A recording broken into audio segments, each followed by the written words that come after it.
Good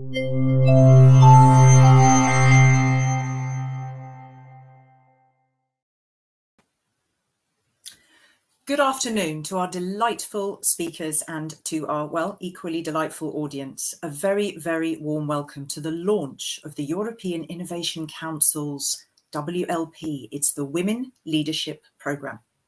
Now, EIC and its very wide community of like-minded individuals and organisations has been working very, very hard since 2017, championing the cause of a competitive Europe, not least by shaping all sorts of initiatives to spur and bring about real change. Now, today's event gathers some beautifully eloquent and dynamic speakers, from entrepreneurs and dynamic role models to researchers and investors and aspiring CEOs, to enlighten you on how the new programme really does promote and support, and I like this word, nurture. It really nurtures the participation of women in the innovation, tech and business areas. And this is through 4 complementary activities. You'll hear about them, but here's the top lines: trainings, coaching and mentoring, networking, and of course, importantly, visibility. Now, why does this matter so very much? Well, sure, it paves the way for an egalitarian society. And, you know, amazing that we should still be discussing this in this depth in 2021. But hey, there we are. But also, according to some of the facts and the trends that you will hear throughout this event, it brings real and important benefits across the board. And as I like to add, across the boardroom. So hang on a minute. Why don't we just play you a short clip just to give you a little bit of the flavour of what it's all about. Thank you.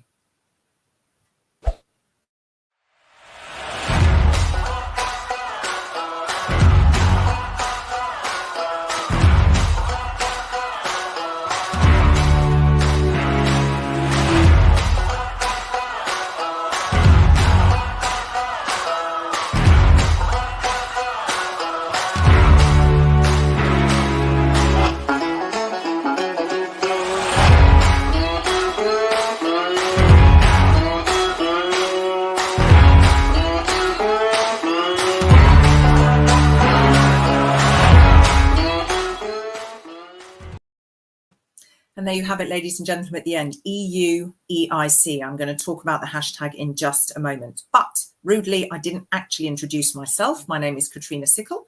I'm a broadcaster, a moderator, and for the purposes of this particular event, I am actually a female leader. And I've got the pleasure of navigating all of us through the next 2 hours from my home office in Brussels. Now, we've structured this event a bit like a TV broadcast to keep it really energising and dynamic. We've got some big picture opening statements. We've got a really, really helpful what's in it for you, a nice walkthrough through the Women's Leadership Programme with an audience Q&A. I'll let you know when you can post questions. We've got some chats with entrepreneurs and investors and mentors. They are all essential ingredients of this very, very splendid initiative. Now, when we close at around 6 o'clock, it will be at 6 o'clock, maybe just a couple of minutes after, you are going to step away from your screen curious, much more informed, and certainly more enthused. So I do ask you very kindly, even if you're kind of multitasking, can you please stay tuned? Otherwise, you'll miss the best bits. And I can tell you that all of it has best bits. Now, I just mentioned that you can also make your voices heard 2 ways. As I said there, you've got the hashtag, tweet at any time to the wider community, a nice little gem of wisdom, get your voice heard online. Of course, there are a couple of moments in this event when you can also make your voice heard in questions for our speakers. I will let you know when to post those into the channel. But what I will say to you, so on the platform, I want you to post those into YouTube chat. But what I will say to you is we can only take the ones that are super short and relevant, really short, to the point, and say to whom they are addressed. That's absolutely critical. Thank you so very much. Now, I think we've almost come to the point where I introduce our opening speakers, but not quite yet, because I need to see if you're alive and alert and awake, and I need you to get busy now, because there's a poll for you. So can you take part in this poll, please? All those good people watching, and it's an easy one. I think you must have been asked this before. Why are you joining us today? Is it to get information on the European Innovation Council's Women Leadership Programme? Is it because I'm just in general interested in the female leadership topic? This seemed like a good place to start. Or is it because you'd like to actually actively, in some capacity, participate in the programme, and you need to find out the various ways that you can do so, because there are a lot of roles. There's beneficiaries, but there's all sorts of other roles, which I briefly touched upon in my introduction there. So why are you joining us today? Not such a tricky one. You're only having to choose from 3. There are tougher. Oh, I'm interested in the female leadership topic at the moment. There we go, to get information on the programme in particular, and not just get information, more people actually know I want to be a part of this. So that already makes all of us very happy, I can say. And I'm sure you cross over. I'm sure you're interested in the female leadership topic and all the rest, but it looks as though there are some people who do very much want to participate in the programme. So I can promise you that this event will give you all the whys and the wherefores and the ins and the outs and the details of how you can do that. It's more than just scraping the surface. I'm just going to give it a little bit more time while you all wake up at 4 o'clock on a Thursday afternoon, 4 o'clock here in Brussels. Here we go. We've got the highest percentage saying I'm interested in that topic of female leadership, fantastic, and a really, really good chunk who want to participate in the programme itself. So you've come to the right place, thank goodness. There will be another poll, so stay tuned. I am going to ask you to get busy in a little bit. But first, enough from me, because actually our opening speakers can tell you a lot more about the bigger picture to frame this and some more of the big details so that we can set the scene for our event. So I'm going to ask them both to join me at once, and I'm going to extend first a very, very warm welcome to the European Commissioner for Innovation, Research, Culture, Education and Youth, Maria Gabriel, and also to the lovely Director of the European Innovation Council and SME Executive Agency, the delightful Jean-David Malo. So if I can ask them both to join me. First of all, there's a bumper with their names so you can see and take a heartbeat who they are.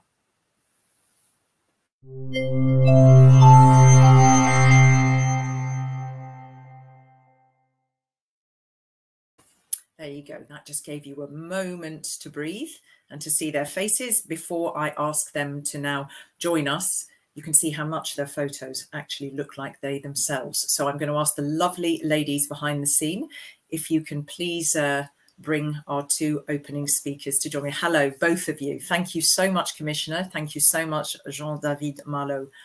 I'm not going to take up any more time. I'm going to start with you, if I might, Commissioner Gabriel, because I think that this is a programme that particularly resonates with you, and therefore I think you should go first, and I'd like to leave you the floor to officially open the event and to address these lovely people who are tuning in today. Thank you so much.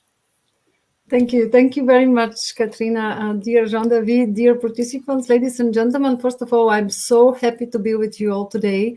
And it is real pleasure to introduce the start of the EIC Women Leadership Programme. First, allow me to say thank you to Jean-David and his team, because together we are launching new and I hope useful initiative. And most importantly, we are advancing after every successful or not so much phase. And I count on you, Jean-David, and all the participants to transform for the Women Leadership Programme into a European success story. Immediately after, I want to congratulate the programme's first 50 participants. They were selected among 208 candidates, and I count on you to be role models. We need your creativity, your ideas, your talent. And my wish is that the different activities on offer will meet your expectations and help you lead your businesses to be even more successful. Allow me also to thank and welcome our excellent mentors. They have generously committed to sharing their experience, knowledge, and networks. Yes, dear mentors, you are vital in making this program a valuable experience for our women innovators and leaders. And after my thank you is coming my why. Why this pilot project? We all know the alarming numbers when looking at women-led companies, women employed in technical professions, the 10% of patent applications coming from women, or the only 5% of the leadership positions in the tech sector held by women. But I don't want this time to talk so much about this. We need to change the narrative. We need positive examples, more visibility for successful women, and more support for the role of women entrepreneurship. more women entrepreneurs, it's not a goal in itself. It's about our inclusive recovery. It's about improving our innovation potential and business performance. It's about us as better society, diverse, inclusive, and supportive. And that's why we are presenting today this project. The next question is how to do it, how to improve things. And the Women Leadership Program aims exactly that, at increasing the number of women-led companies by stimulating women to advance in their career, by leading the transition of their research to market, creating their own spin-off or spin-outs, and taking over leading positions in existing companies. I'm sure that we'll talk a little bit more about the different activities, but these activities are here for you. And I see this program not as an isolated program. With European Innovation Council, we are committed to address system bias on gender innovation, and a number of actions have already been launched by the EIC so far. Just allow me to mention a few of them. Women Tech EU pilot, European Prize for Innovators, 40% of women CEOs invited to EIC Accelerator, a target of 50% women in all EIC advisory structures, and will not stop here. So that's my final message. I want to stress that this is just the beginning. We need you, women innovators, to keep going, and you, our experienced business leaders, to support and inspire. So let's transform the experience, the knowledge, and the ideas into vision, leadership, and networks. Thank you. Thank you very, very much. And what I heard there, I will come to you, Jean-David, in a moment, and then you're both going to stay because I'm going to invite a lovely colleague to come and have a chat with you. But I think what was just very interesting amongst what you said is you said, listen, I'm possibly paraphrasing a bit, it's not just an end in itself, getting the participation of these women. It's all about the wider inclusive recovery and, of course, improved business performance among many other aspects. May I just ask you, do you sometimes, Commissioner, find that you have to sell more this, but hang on, this is also about business performance? Do you find you have to push that more to say, yeah, this is what it brings to businesses, this kind of diversity, almost like you're selling the case for it? Or do you think it's understood now that women's role is absolutely critical also in the enhancing business performance side? Absolutely. And that's why I think that the program will be so useful, because the program will offer a catalog of profile-based, tailored sessions, experiences, in order really to identify new business opportunities, to see how we can tackle together some of the weaknesses. No, I think that's the message that we need. We need here programs like this one in order to address some of the issues that there is not so much concrete initiatives and there is not so much visibility. But on the other side, yes, only together we can succeed. And I very much welcome this program. Thank you. I'm going to, so just if you can stay with us for a moment, I'm going to come to Jean-David Marleau. And so this initiative, we know there's a lot going on in it. We know that it enhances business performance of companies in any case, but it also has so much in terms of promoting business, building business, scaling up in all of those different pillars it offers. So tell us a little bit more. Thank you, Katrina, and good afternoon to everybody, and in particular to our commissioner, and many thanks to her for her leadership and the permanent commitment towards what is an absolutely key issue for us. You imagine that I'm absolutely thrilled to be here today to introduce this unique EIC Women Leadership Programme that we are launching to enhance gender diversity in the EIC community and more globally in the field of research and innovation. This is part of, as it was already mentioned by the commissioner, of a number of activities that we are launching in the context of the European Innovation Council, implemented by the EIC and SME Executive Agency, with the purpose really to create strong synergies to support innovators, and in particular deep tech startups and small and medium-sized enterprise led by women. with the EIC, which is nothing else than the most ambitious innovation initiative ever in Europe, with a budget of 10 billion euro, we have this objective to identify and support breakthrough technologies and innovation with the potential of scale up internationally that can make a change for our life, but also in the context of the global competition. And we intend to support European innovators in transitioning their ideas from lab to market. And through this smart money, we are targeting this challenge through both funding and business acceleration services, because money is not all. I mean, you have to accompany, in fact, this, and you have to do it, let's be clear, also with a number of positive action. And thus the EIC beneficiaries are able to benefit from tailor-made coaching, mentoring, expertise and training, matching events with business partners delivered by specialized provider and adapted to their innovation stage. And today, we have the pleasure to announce that in addition, in fact, to the coaching, training, and access to corporate investors and procurers that we are already providing in the context of our business acceleration services, the EIC beneficiaries and its members now have access to this new business acceleration service, which is clearly targeted to women leaders. And you know, I mean, it was recalled by our commissioner, mentioned also by you in your introduction, Katrina. Achieving gender parity is of course something which is ethical, which is part of our model of society, on part of the value of the union, but it's also a business case. Let's be clear. Let's be very clear on it. We have a number of studies that are demonstrating that indeed, when you look more in depth, I mean, women are bringing something else to the cases.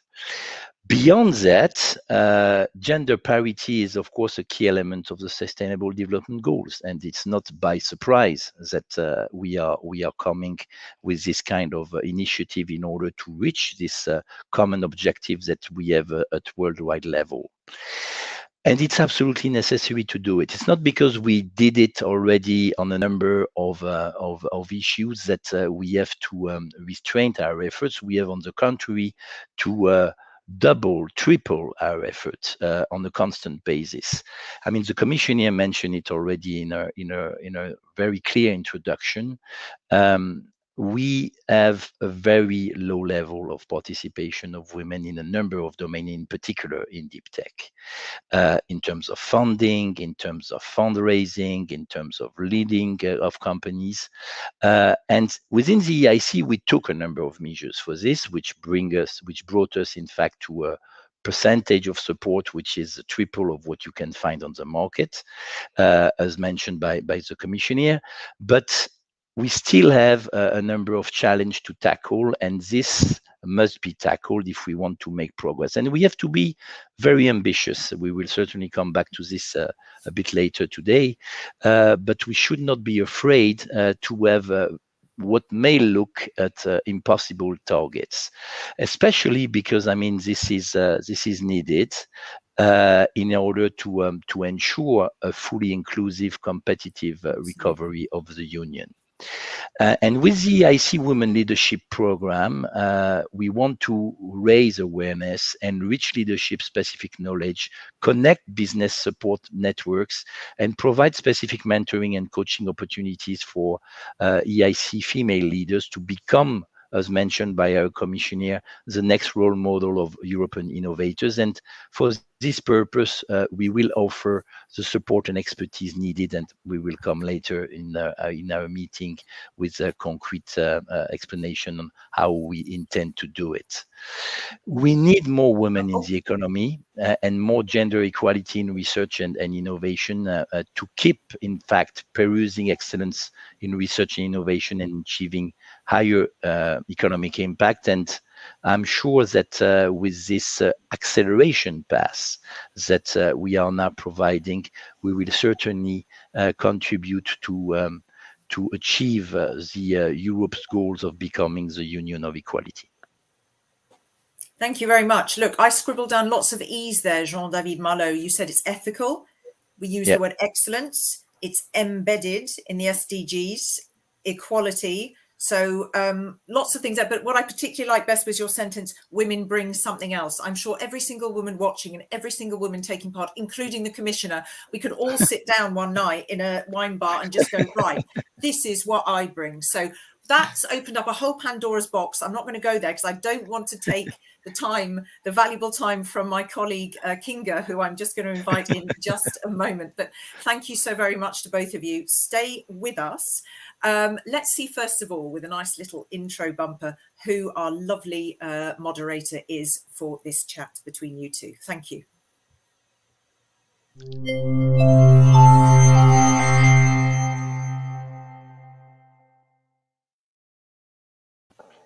And there is the lovely Kinga Stanislavska. So she is an investor. She's an entrepreneur. She's a former member of the EIC Advisory Board. She's a member of the European Innovation Council. Here she's popped on screen as I'm just running rapidly through the highlights of your bio.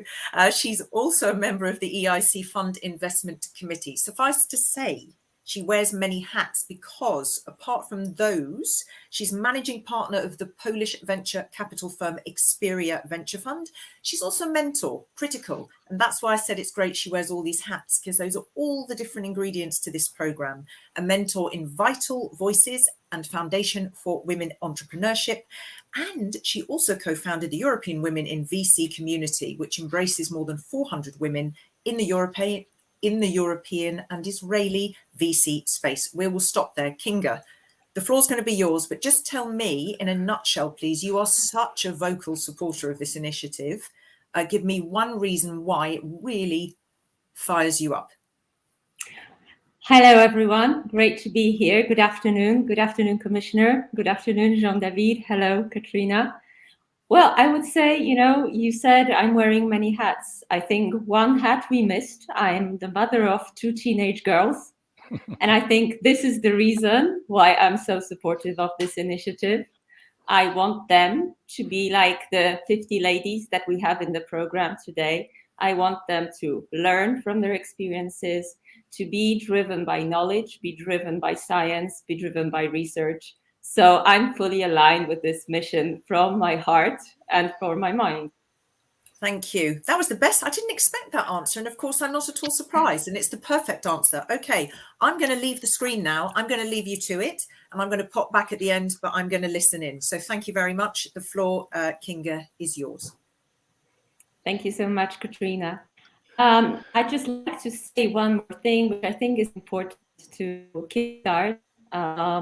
Why I'm also very grateful to be here. I'm very grateful to the Commissioner for championing this effort and to Jean-David from the very beginning.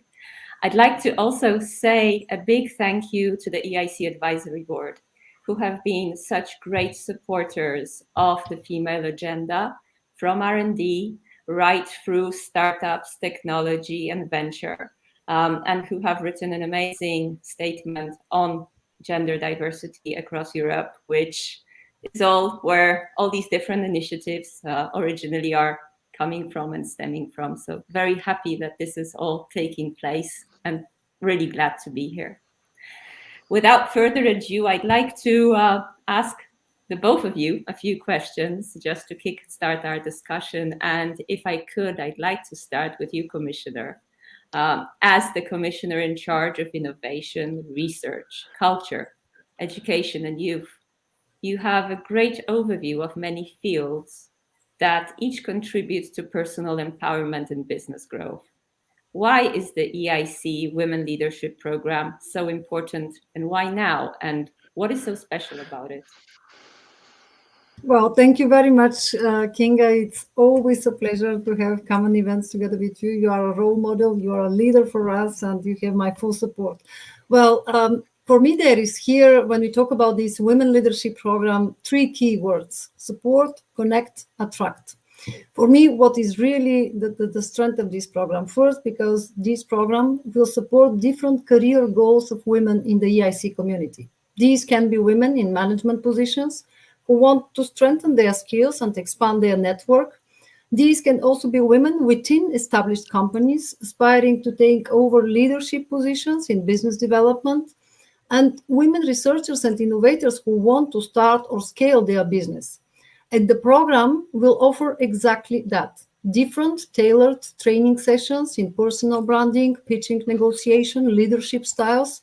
And each participant will also work with an EIC business coach to help identify new business opportunities, overcome existing challenges, and set the next step. The second, I think that maybe that is the most stimulating service, is the opportunity to connect and build personal relationships with mentors across sectors and countries. And there is here a great value in the advice, the support of those who have walked the path before you or who want to do it together with you. And ultimately, third key element, I expect the program to give women the most needed visibility of their innovative and breakthrough solutions, building connections and network, and attracting private and public investors. And we all know that that's crucial. So I very much hope that this program will be a very solid base to give, again, to our women leaders these necessary network skills, knowledges, experiences in order to show us all their talent. Thank you so much, Maria. And now maybe over to Jean-David. A recent statement, which I also mentioned, on gender and diversity in the EIC, which was issued by the advisory board, urges the EIC to take a leading, proactive role in correcting the systemic gender imbalances when it comes to women representation, in particular in deep tech businesses and in the investment world. How do you plan to achieve it? First, let me tell you that I'm more than happy, Kinga, that we had people like you in the EIC advisory board during the EIC pilot, also in the investment committee. Not only because we received the outstanding recommendation, but also because we were chased for results afterwards, and this is always good. Joke apart, and before coming to the action, just let me mention that we have already made good progress during the pilot, and thanks also to the board and the permanent support that we receive for that. We are leading in reality by example and implying gender balance evaluation with 50% of the jury members in interview pitches for Accelerator funding that are women. Women represent today 42% of the business coaches that advise and mentor EIC supported startup.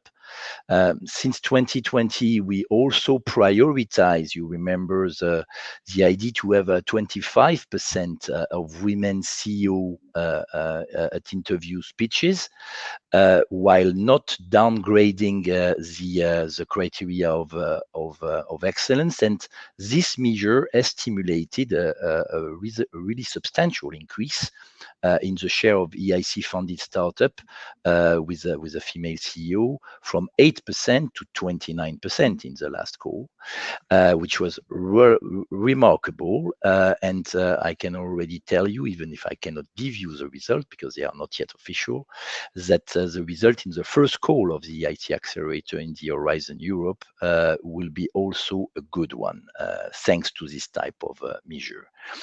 So these results are, of course, encouraging, but they show the relevance, in fact, and success of this type of top-down initiatives that can be implemented also in other programs.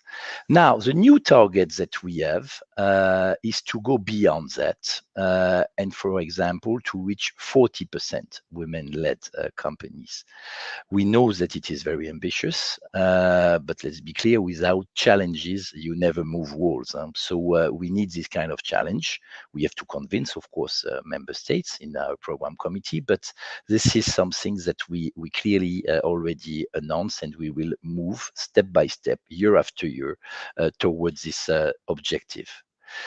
This, however, of course, will not be possible without introducing a number of complementary measures with the purpose of achieving our final goal, which is clear: more deep tech women funded business to receive EC funding.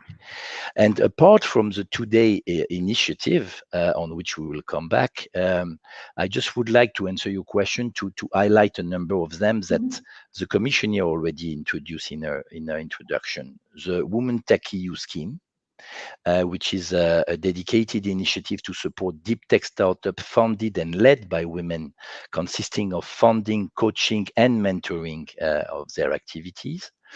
The EU Prize for Women Innovators that I'm sure a number of you already know, which is a prize awarded every year to the most talented women entrepreneurs who have founded a successful company and brought innovation to market.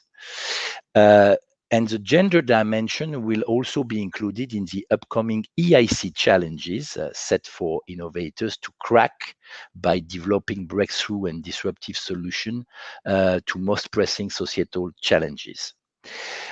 We will also continue to integrate gender balance approach in our management and advisory structures, as mentioned by our commissioner.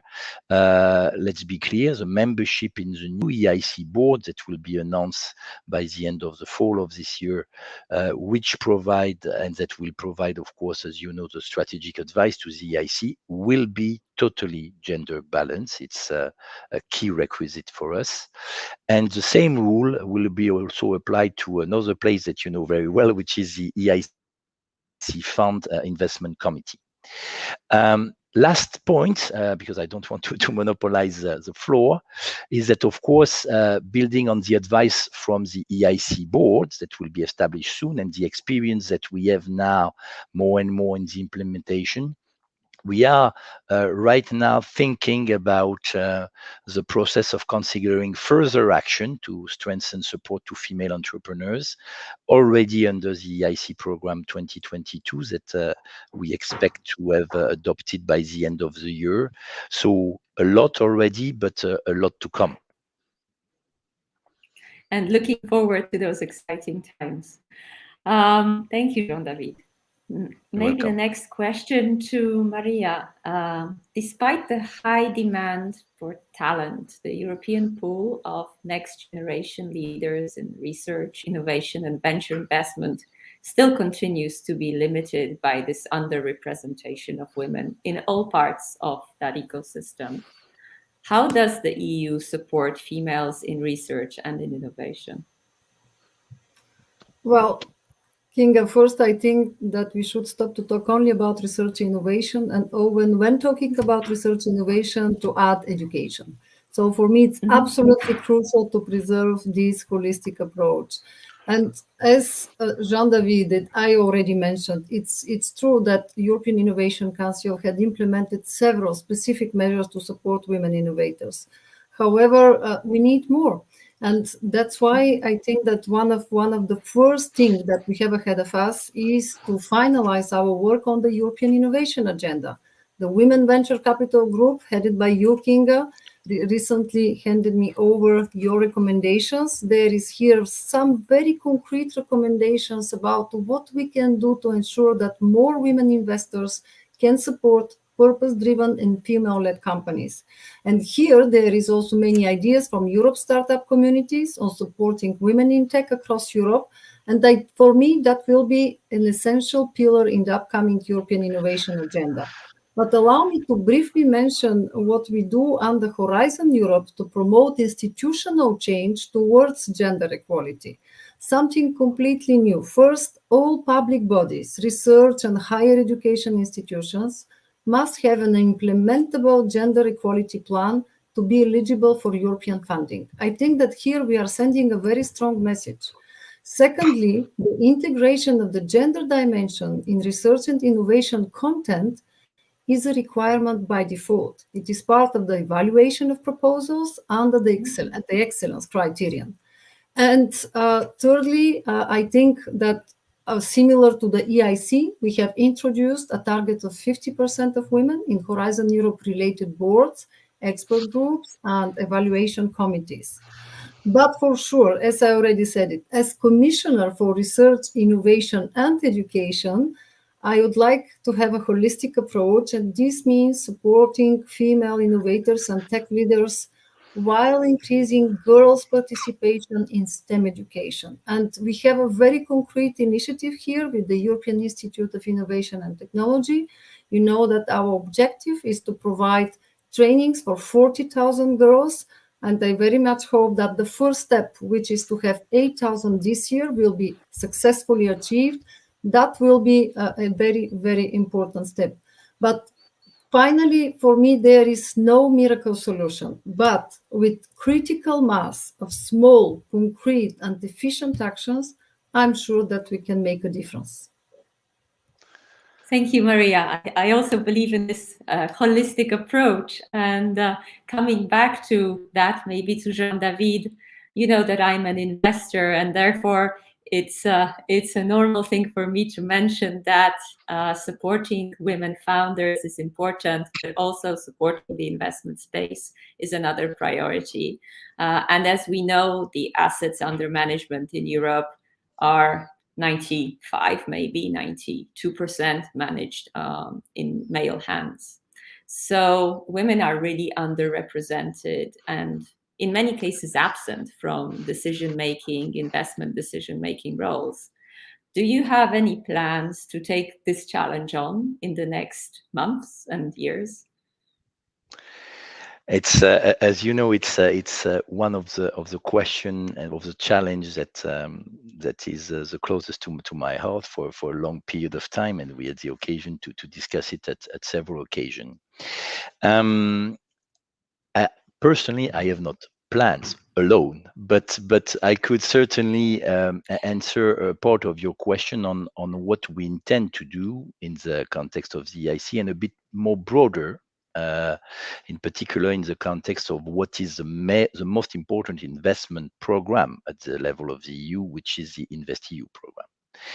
But starting maybe with a first consideration on my side that I believe also that by boosting the diversity and this gender equality in particular in research and innovation teams, we are already contributing indirectly to address the problem of funding shortage for female entrepreneurs. Because when you look at a number of surveys, you see that they confirm that it is also the lack of diversity, the lack of gender equality that translate into low amount of capital invested into female-led and managed companies, and this results in a vicious circle that we aim to break up.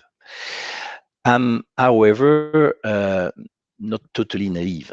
I mean, we have to increase the funding dedicated specifically to women-led and co-funded enterprise. And for this, if we want to make a change, we have to move towards what the American called positive action. I mean, this is certainly the best way to proceed. And in this context, this is also the rationale of what we are starting to do with the Women Tech EU funding scheme, which I have already mentioned a few seconds ago, because it will give specifically for women entrepreneurs the starting capital to explore the feasibility of their products and test them in real environment. This scheme will have to be completed, of course, with other funding opportunities at later stages of companies in the scaling up process. This is the raison d'être of the EIC, and in particular of the EIC fund. You know, you are part of our investment committee that within the 159 companies that we have selected in the context of the EIC pilot, only 27 were women-led companies, and thanks to the positive actions that we took at the level of the evaluation and selection process, and with almost half of them that are active in the field of health and biotech. So the data once again here confirms the potential of women-led companies to contribute to a number of big challenges that we have, pressing societal challenges that we have, such as cancer or other type of disease. I do believe also, answering your questions, that on the decision-making side, we do not have enough women managing venture capital funds. I mean, you recall it. Any investment in our ecosystem is an investment in reality for our future, and therefore we need there also greater gender balance in venture capital organizations. So it's not a surprise that in this context, the Commission promotes under the Gender Smart initiative of the InvestEU program, the presence of women in decision-making position in private equity and venture capital funds, and will support funds investing with gender diversified portfolios. We are still working on modalities, as you know, around this, but this is certainly something that we should continue to push, not only within the Commission, because you can be sure that within the Commission, I mean, this direction is clear, but also from the various other stakeholders that are participating to the implementation of InvestEU, and I'm thinking in particular there of member states and a number of national promotional bodies that we are using as implementing bodies. Also at the EIC fund, if you allow me, we are on the basis, by the way, of the recommendation of the EIC Advisory Board, are exploring the possibility to partner with women-led funds and funds with diverse management teams, including female decision makers. So just here also to rebalance a bit more the way co-investment and the way this kind of co-investment can take place. So I just want to conclude again, don't want to monopolize too long the floor here. We need a change, I mean, a real change. And to this end, at the level of the Union, one of our objectives should be to continue and to intensify the discussions that we have currently with the European Investment Fund and the European Investment Bank, to encourage gender balance in the management of funds. And this is something that has started, I mean, you know it, with a number of barriers, let's be clear. But if we find ways to prioritize indeed venture funds with diverse management teams, I think that we could begin to implement concrete strategy to change the status quo relatively quickly. And this is, of course, a work in front of us, but a work that on the side of the Commission we are fully committed to implement and to achieve.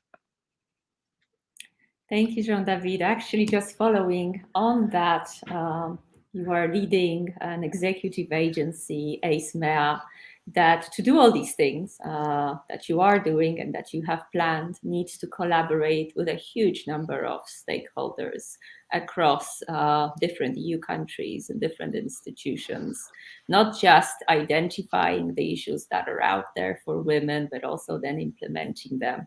Could you talk a little bit about this, how this collaboration works? With pleasure, Kinga. I mean, it's evident, but it's always better to recall it. We cannot do everything by ourselves.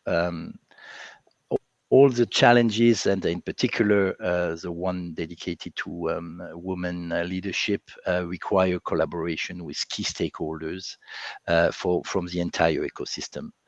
And in this regard, you know, I'm extremely proud of the EIC Women Leadership Programme ambition to connect numerous enablers of women entrepreneurship active across Europe, to first support our participants and broaden their network, and to open up our services to other prospective female entrepreneurs. While I'm also really happy to see that the network of enabling organization is getting broader, I'm also proud to tell you that ESMEA, that I have the chance indeed to lead, is already successfully collaborating with many partners on other initiatives. Let me mention a couple of them to illustrate. 1 minute, David. You have 1 minute. I have 1 minute, so I go straight. Yeah. Ian, with whom we are working with not less than 3,000 experts from 600 members organization. A very important part of supporting women entrepreneurs is also the WeGate platform, where we have now 2,000 members from 43 different countries. And last but not least, because I have only a few seconds now, of course, the collaborations that we have today and that we are reinforcing day after day with the EIT. Because there we have the possibility to do even more on the ground, especially for women entrepreneurs. Those are all super important actions. Thank you, Jean-David. Before we conclude, I'd like to go to a personal question. Maria, you have an admirable career. You completed your studies, worked at the European Parliament. Before you became the Commissioner for Innovation, Research, Culture, Education and Youth, you were also the Commissioner for the Digital Economy and for Society. So that's a very glittering career, but I'm sure it wasn't always so rosy and straightforward. It must have also included those up and downs that our female founders experience every day. Based on that career journey, could you give some tips, some advice to the women who are starting our program? Well, Kinga, I have 1 minute too. Thank you for this question. I must say that I never dreamed about the position. I always think about how, with my experience and my knowledge, I can help and how I can be a leader in what I'm doing best. So for me, yes, the first step is really to be enough honest with yourself that you need to learn every day. And that's why first, be yourself, be bold, dream. And if you fail, this is an experience. This is not a fatality. Second, like with this program, learn from everyone. I met extraordinary people on my way. I have in front of me 3 of them, and I'm very grateful. Third, big ambition is good, but accept and be happy from small achievements too. They are part of your own pathway. And finally, stay open for new experience, new friendship, new ideas, like me now to you, to your experience and your ideas. So thank you very much, Kinga. Thank you, dear participants, dear EIC community. You are fantastic. And now, yes, it's time for me to listen to you. Thank you very much. Kinga, any last word to you that what most, because I've scribbled so many things and it's not for me to say, if you had to say 2 sentences on what is most important for you to reinforce from what you heard or what you didn't get to say yourself, what would it be now?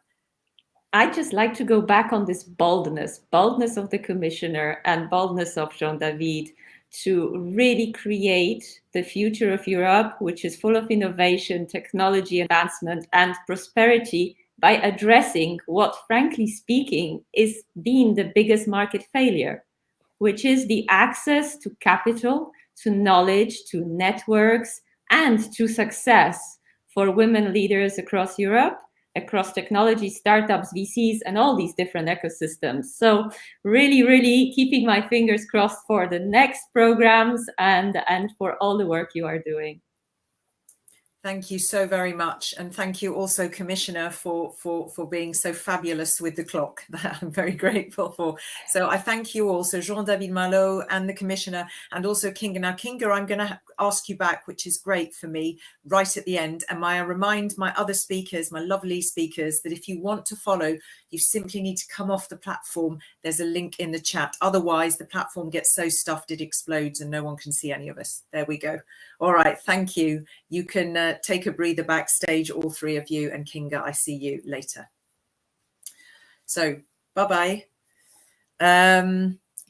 Thus far, ladies and gentlemen, I think it all sounds great, but I think you must be, I hope you will be curious about the details. And we've got somebody fabulous who's going to walk and talk us through the Women Leadership Programme. She is the Deputy Head of Transition Activities and Business Acceleration Services Unit.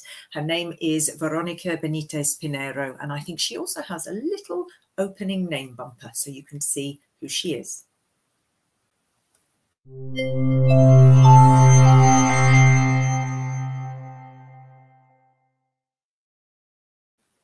And there you go, your moderator got it right. That's exactly what we're going to be doing in this next session. So if I can please ask Veronica to come and join me on screen. There you are, how lovely to see you. And oh, Lovely you to see see, you look too. at me. I look so somber. Oh, I do have diamonds. You can't really see them, whereas you actually look vibrant. So I thank you for that. We make a good team there. Now, you are, amongst many other things, researcher, social sciences whiz, I call. And since 2019, you've been working at the Commission under DG Research and Innovation on all sorts of valorization policies and IPRs as well. So as far as I can see it, for what I've heard, this initiative is really going to complement other business acceleration services. I get the feeling there's a lot of excitement and a lot of pride in this program. How do you feel? I do feel very honored to be here and to have the role to present the program to all of you, because I think it's going to really make an impact in the midterm and in the long term to the women that they walk the path. Yeah. I like that, walk the path, and there's so much in it, as we've just touched it. So let me just remind our lovely audience that you can post a question here for Veronica. It needs to be short and sweet. I'm going to let her to present the program in a bit more detail, and then we're going to try and take a few questions at the end. So Veronica, over to you. Thank you. So thank you very much, Katrina, and good afternoon to everyone. Our commissioner, Maria Gabriel, and our director, Jean-David Malo, they have already set the scene. And it is evident that women-led companies are on the rise, but we can do better. The participation of women in deep tech is not a matter of fairness, but is an important case of using Europe's full potential of excellence in science and in businesses. And the EIC is offering a dedicated program, the Women Leadership Programme that we are launching today, really to level the playing field in scalable businesses and mindsets by unlocking potential and breaking down barriers to success. Next slide, please. The Women Leadership Programme will improve the participants' business skills and promote their networks beyond the EIC community. In doing so, the EIC is really looking to increase the number of women-led companies created and succeeded in businesses, push the participants of the program to ascend to senior and management positions, help EIC beneficiaries creating spin-offs and spin-outs, raise investments, rounds, IPOs, and other deals, and increase diversity and innovation in tech. Among the service offered, the EIC Women Leadership Programme will entail mentoring, business coaching, different training sessions, and networking events to prepare our EIC women researchers and innovators with the right tools and skills to climb the business ladder and achieve their goals. Next slide, please. The EIC Women Leadership Programme is a pilot from the European Innovation Council. The first cohort of the program is being launched today and will take place from October 2021 till end of March, April 2022. But new cohorts are already in the pipeline.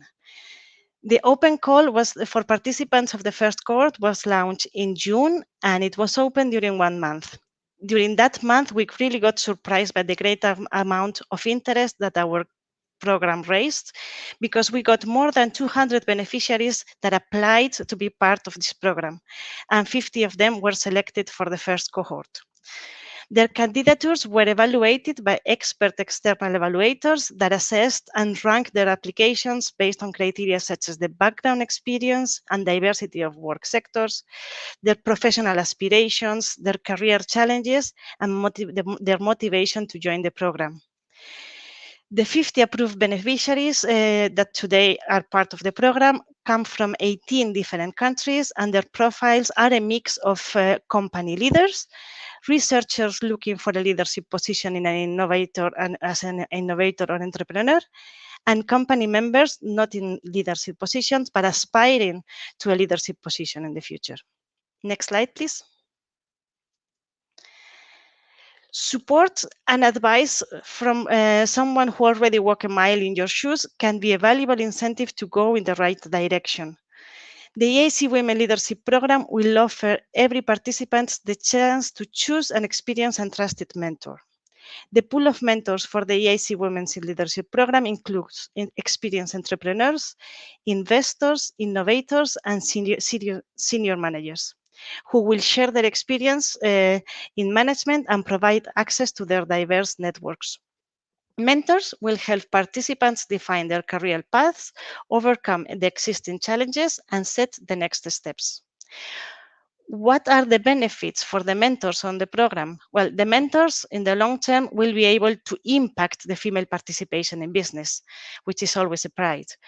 But in the short term, they will be able to contribute to bring in a positive change in the mentee's life, to be exposed to fresh perspectives, ideas, and approaches.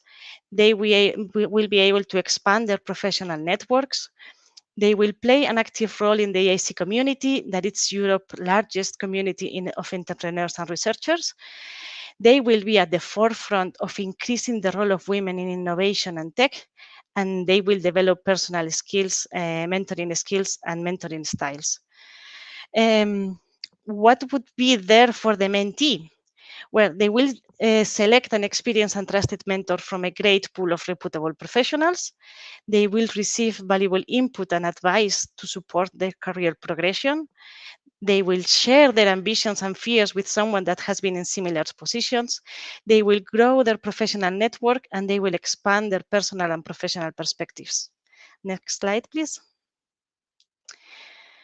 To ensure proper guidance and mentorship, the pairing of the mentor-mentee needs to meet minimum 2 hours per month during the 6 months that the program lasts. The meeting times should be agreed between the mentor and the mentee, and we advise everybody to use the B2Match platform in order to foster the personal contact with your match. The EIC Women Leadership Programme team will contact all the mentees to understand how the relationship with the selector mentors is going and what can be improved. The participants of the first cohort will start that mentoring scheme after our launching event today, and we would like to remind them to continue using the B2Match platform to schedule their monthly meetings. Since the EIC Women Leadership Programme team is very aware of the busy schedule of all the mentors will only get maximum 2 mentees, so they can only access 2 at a time. The mentorship scheme is mainly focused on career and personal development. The business strategy and the plan should be addressed during the coaching scheme. If you are a mentor or you would like to become a mentor and you still have questions about the mentoring guidelines, you can reach our help desk that they will support and give you feedback on any of your questions. Next slide, please. Our first call for mentors was launched in March 2021, and we received almost 500 applications. To create the pool of mentors of this first cohort of the program, the candidates were selected between June and July to verify in their applications if they had extensive managerial experience. We were asking for 5 years of senior level managerial experience, extensive and diverse professional network, and experience in dealing with multiple issues in a fast-paced growth environment. 248 of those applicants were approved, and 213 mentors joined the matching platform to connect with the 50 female participants.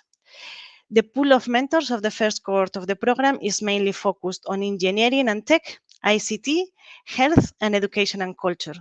And our mentors come from more than 30 different countries. If you would like to participate in the program as a mentor for future cohorts, we have good news for you.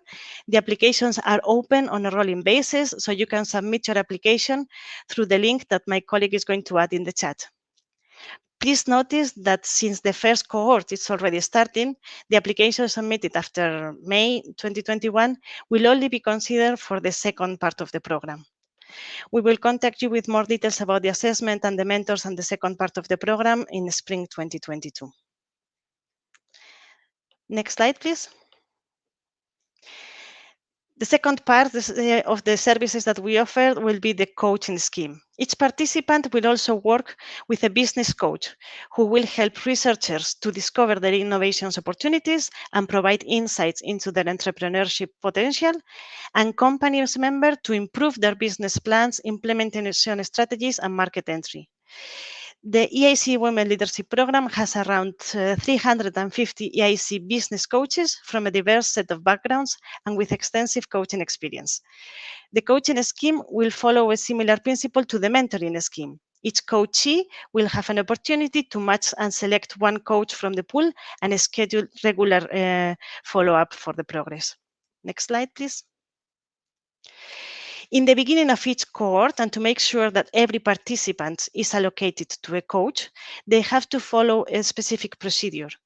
So all the 50 participants, they are going to receive a manual gathering coach's profile organized by areas of expertise, backgrounds, and sectors. They will have a limited time to scout through the 350 CVs of the coaches and check which profiles match better with their background. After this first scouting, they will schedule chemistry calls with the coaches that caught their attention and see if they are really a good match. After, especially, that's something that you see when you have your first exchanges, especially live. As soon as they finish the chemistry calls, they need to send a rank with their top 3 coaches organized by preferential order to the EIC Women Leadership Programme team. And our team will contact the preferred coaches by phone and email and will close the pairing on coaches coachee. Next slide, please. We want the coaching and the mentoring part of the program to be really complementary. The coaching scheme is purpose-driven. It will focus on creative process to maximize participants' potential. For the researchers from the Women Leadership Programme, this coaching scheme will focus on the entrepreneurial potential of their innovation. And for the companies, the coaching will really focus on the business plan of their business and its implementation. The program will cover a specific number of coaching days, and the coaching will be implemented by our agency, ASMEA. The coaching will be complemented by the mentoring program, which is a complete new concept within the business acceleration services.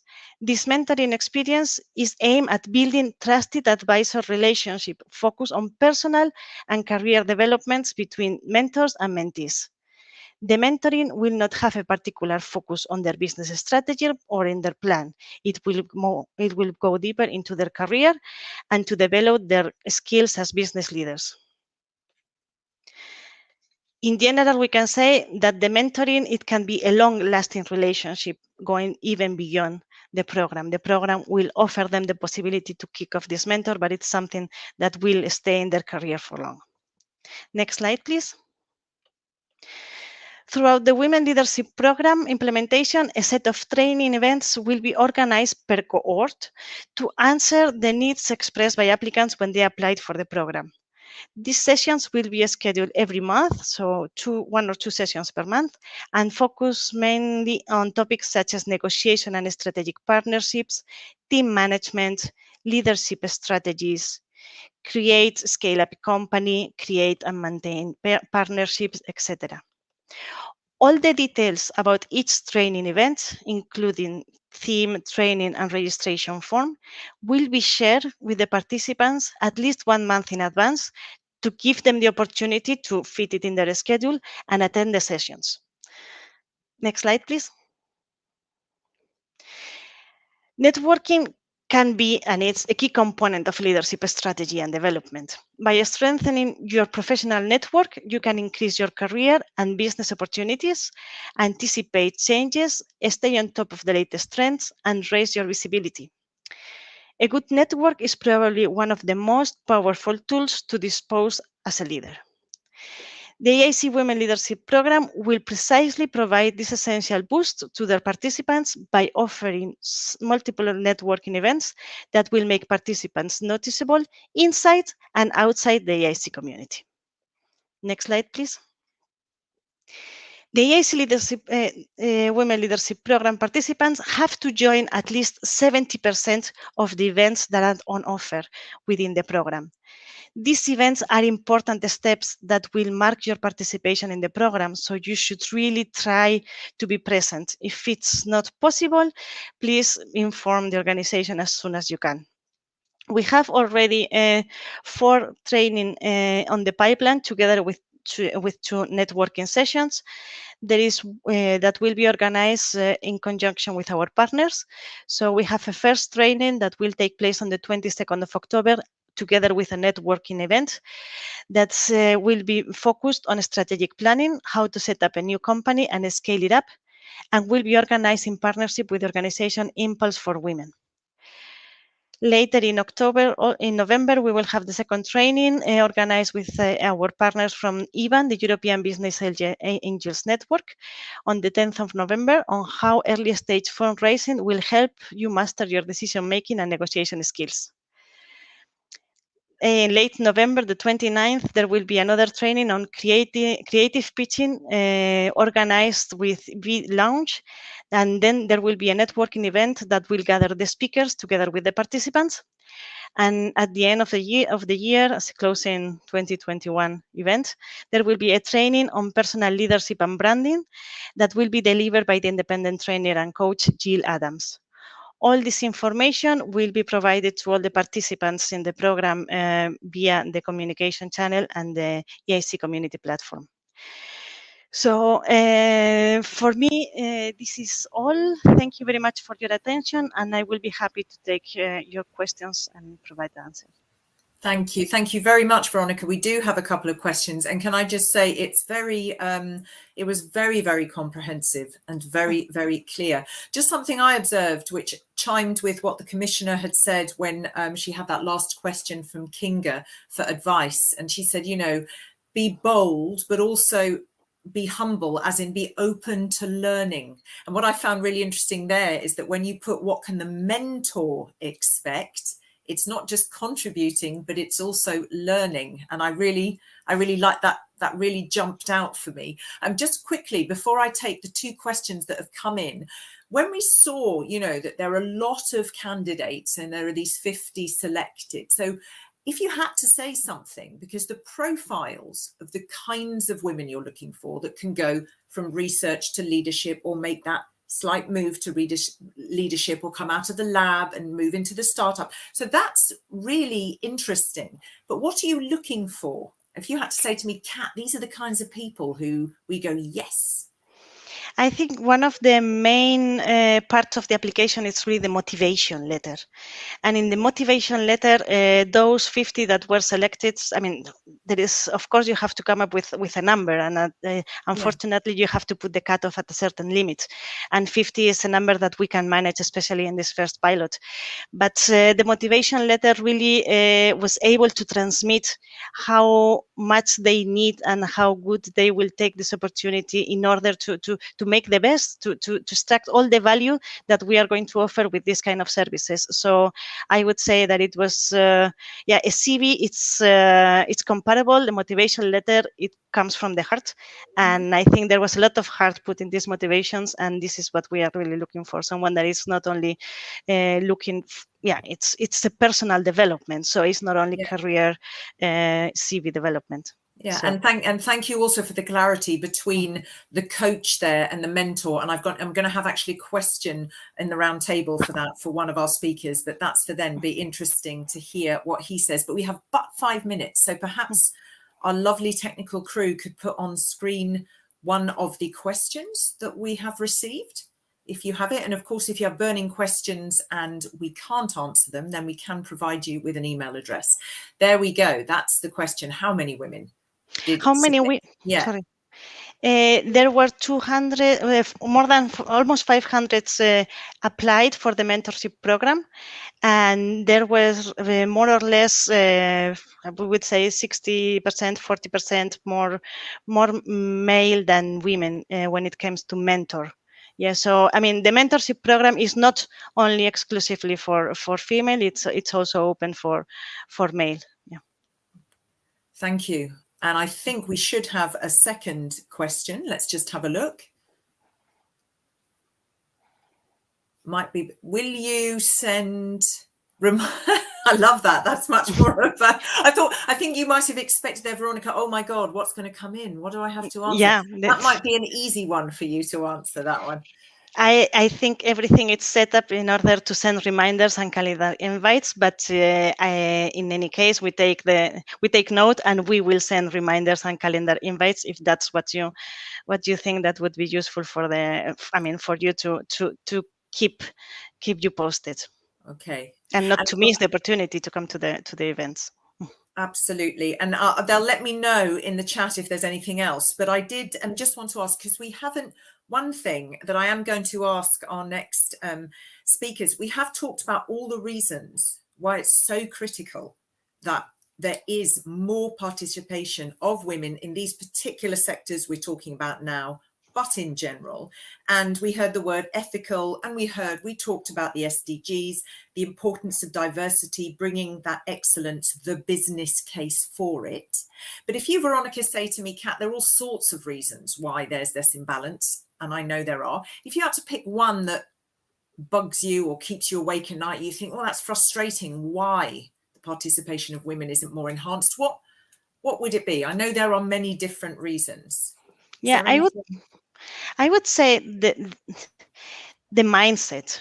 I think there is an important part in the mindset that for women, we think it's more difficult, and we ourselves sometimes we are our own create our own barrier in order to go ahead. So I think it's very important to start, as the commissioner said, with the educating girls with the correct mindsets. They can also do it. The business and the deep tech, it's also their field, and they are good enough to go into their field. So I think working in the mindset, it's very important.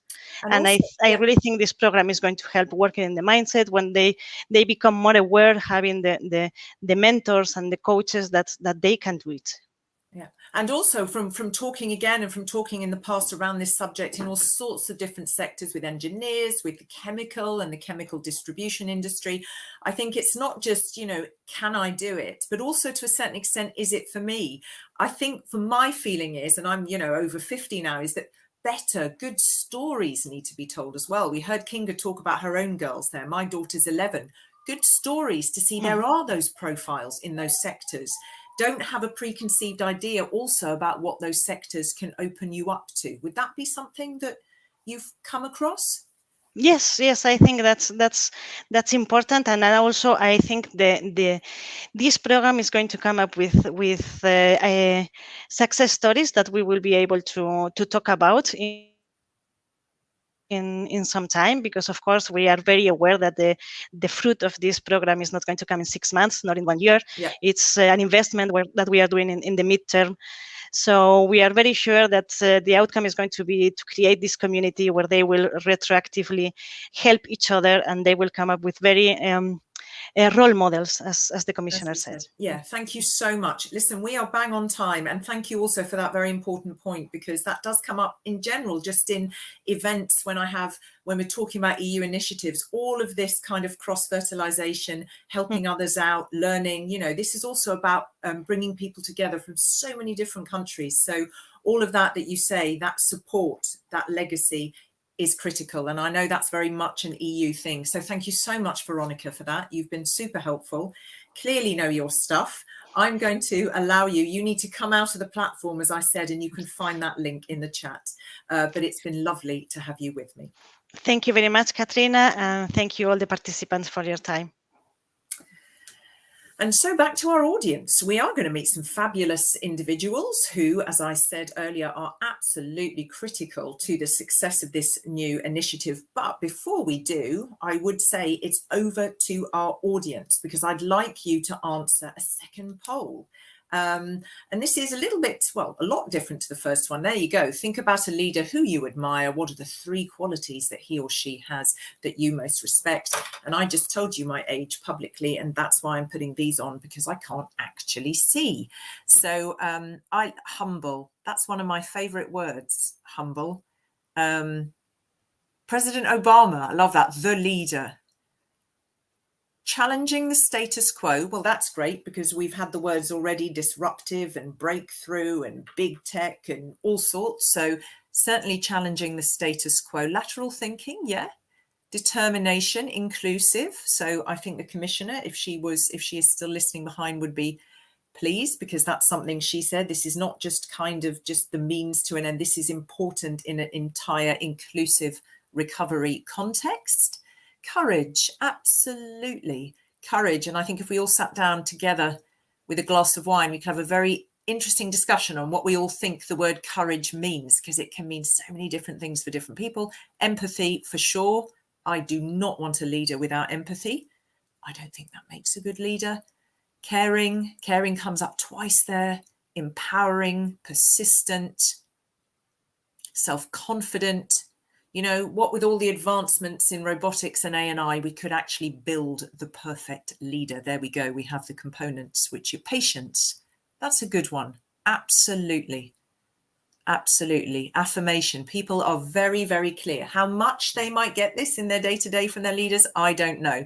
But we'll park it there for the moment, because I don't want to take any further time from the other fabulous people that I would like you to meet. And don't forget, at any point, you can, of course, tweet #EU in capitals EIC. So to explore in a bit more detail this whole issue of female leadership and to share their thoughts on where we're at, and also, of course, where we need to go, we're going to meet a few of the movers and shakers who are contributing to, but also benefiting from, this new initiative. So let's have a look. We're going to see an intro bumper from the first two fabulous ladies who I'm going to have join me to frame a short panel chat. And yes, ladies and gentlemen, you can post super to the point questions. Let's see who these two first women are. Thank you.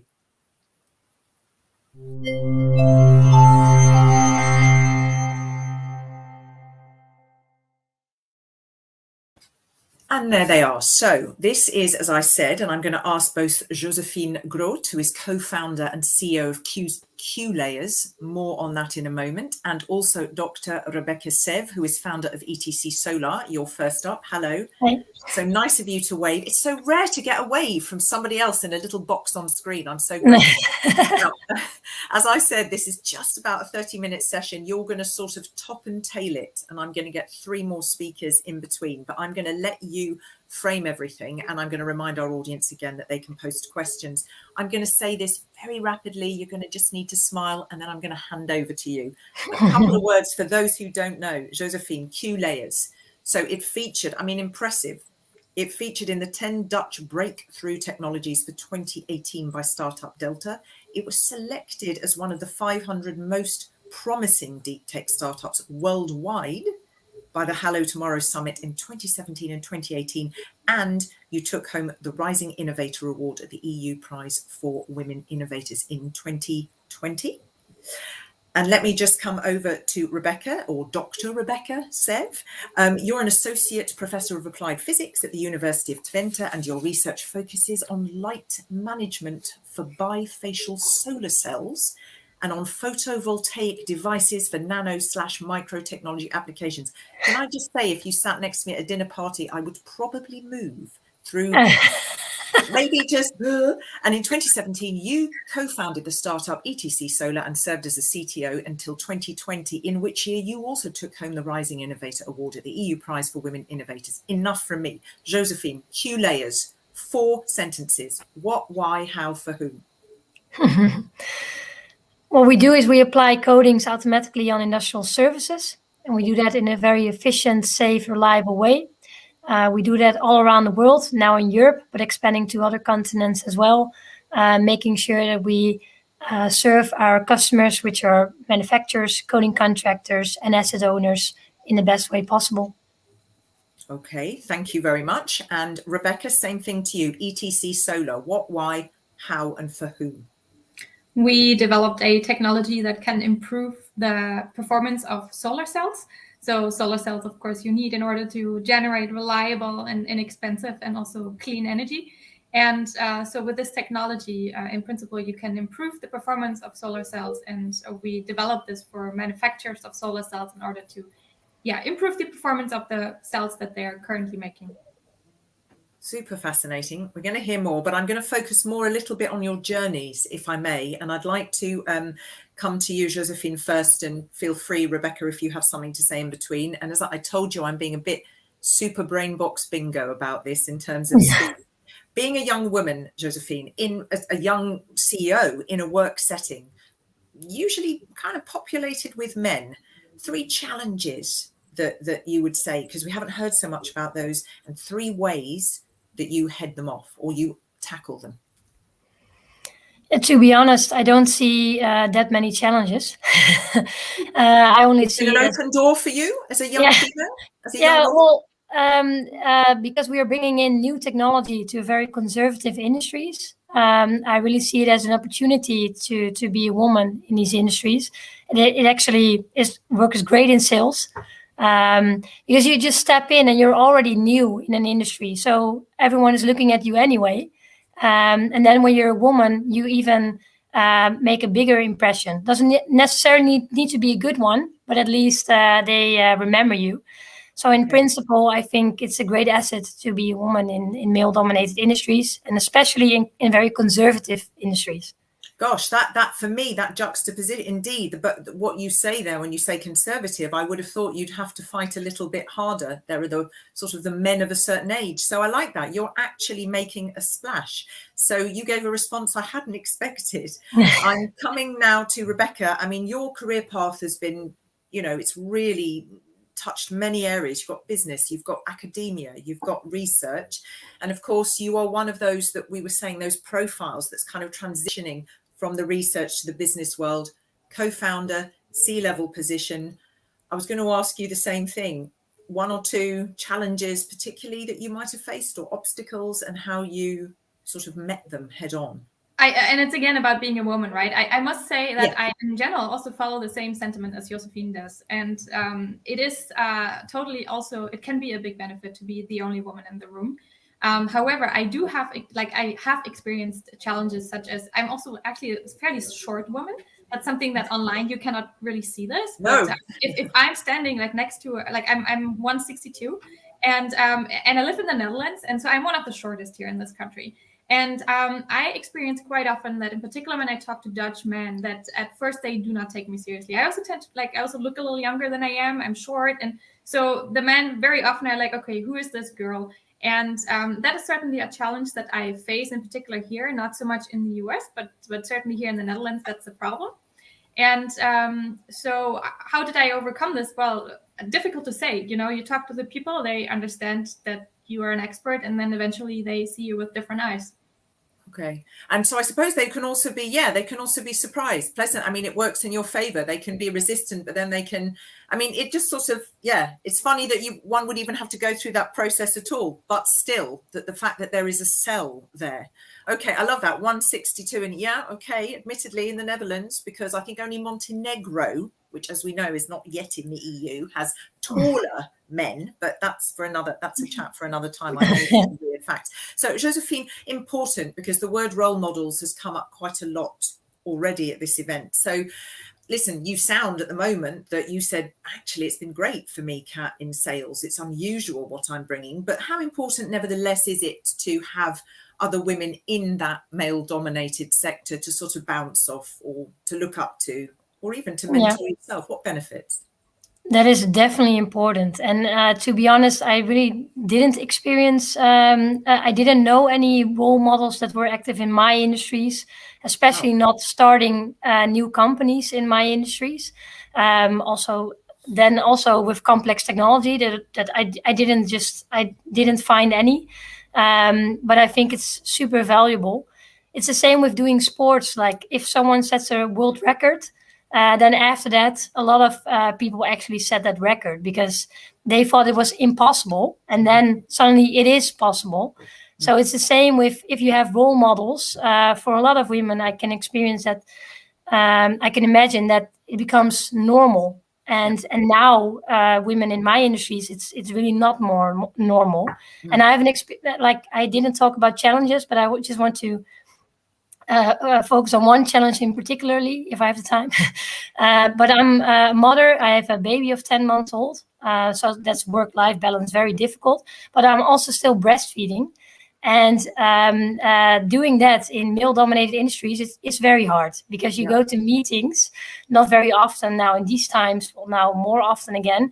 And these companies, even though when they're super big, they don't have special rooms where you can actually pump milk. So it's super unusual.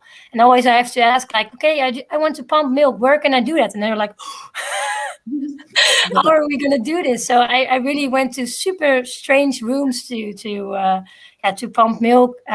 So definitely a lot of challenges as well. But I think to be in these industries, you can set up a new normal. And then for next women to come, it should be more easy. I think that's, and thank you very much. You've got sort of huge in capitals. Well, thank you for that comment, Josephine. And I would say, funnily enough, you're getting the same the other end of the scale with women. I mean, I'm with women 50 plus and men, but you're getting the same slow recognition. So it's very interesting. I had the same thing when back in the day so I absolutely empathize. But I loved your analogy there with sport, with setting a new record, which is the new normal. So Rebecca, challenges again, you said, okay, there's the height thing, there's this, there's that. So it can be a surprise, there's, and so on. Anything else you think that for you, because we heard there for example, from Veronica, she said, sometimes women, it's the whole mindset thing, not thinking it's for me, not thinking I can do it.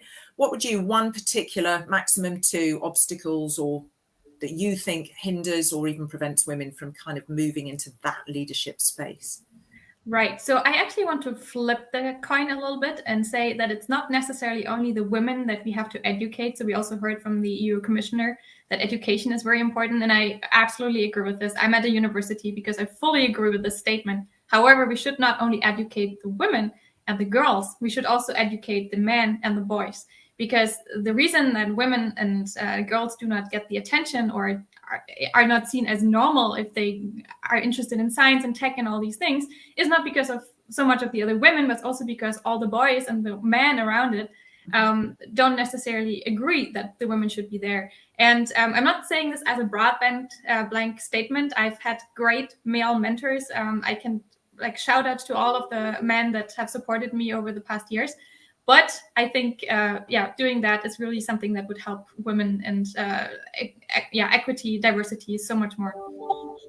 Absolutely. And also to avoid this whole discussion, it's more than a discussion, this whole phenomenon, this whole everything, all of the actions in this area from becoming polarized. That totally defeats the purpose, does it not? Okay, I have one quick one for you, Rebecca, and I need to bring our other speakers on, but I don't want to lose you two ladies, but I'm going to push on the conversation, even though I will just say, ladies and gentlemen, we're probably likely to finish at 6:05. So hang on to your hats, don't go away. You can rush for your Aperol spritzes after that. I would just say, Rebecca, I think it's an important one. People would want to know if you just say a few sentences about the main difference between Europe and the US in terms of your experience as a woman in science and tech. What would it be? Yeah, so first of all, in the US, people are more open to risk taking, whereas in Europe, people are much less risk or prefer not to take risks. That's a big one. The next one is that I think the US is ahead with respect to diversity aspects. I think in the US, women in leadership position, maybe the numbers don't really say that, but the way I felt in the US, it was perfectly normal to be a woman in science and be a woman, leading something. I think these are the biggest differences. Right. Okay. Thank you very much. So as I said, please stay there because I'm now going to call for another little bumper because we've got three great speakers to join you who are all, part of this program and are going to also bring their expertise and their thoughts to the table. So can we see who they are, please?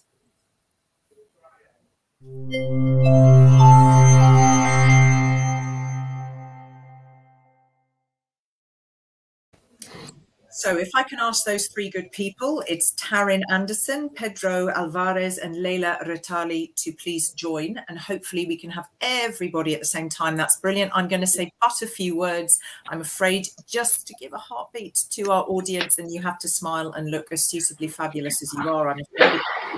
Taryn, you're there, so we can see who you are. Taryn, for me, is on the bottom there.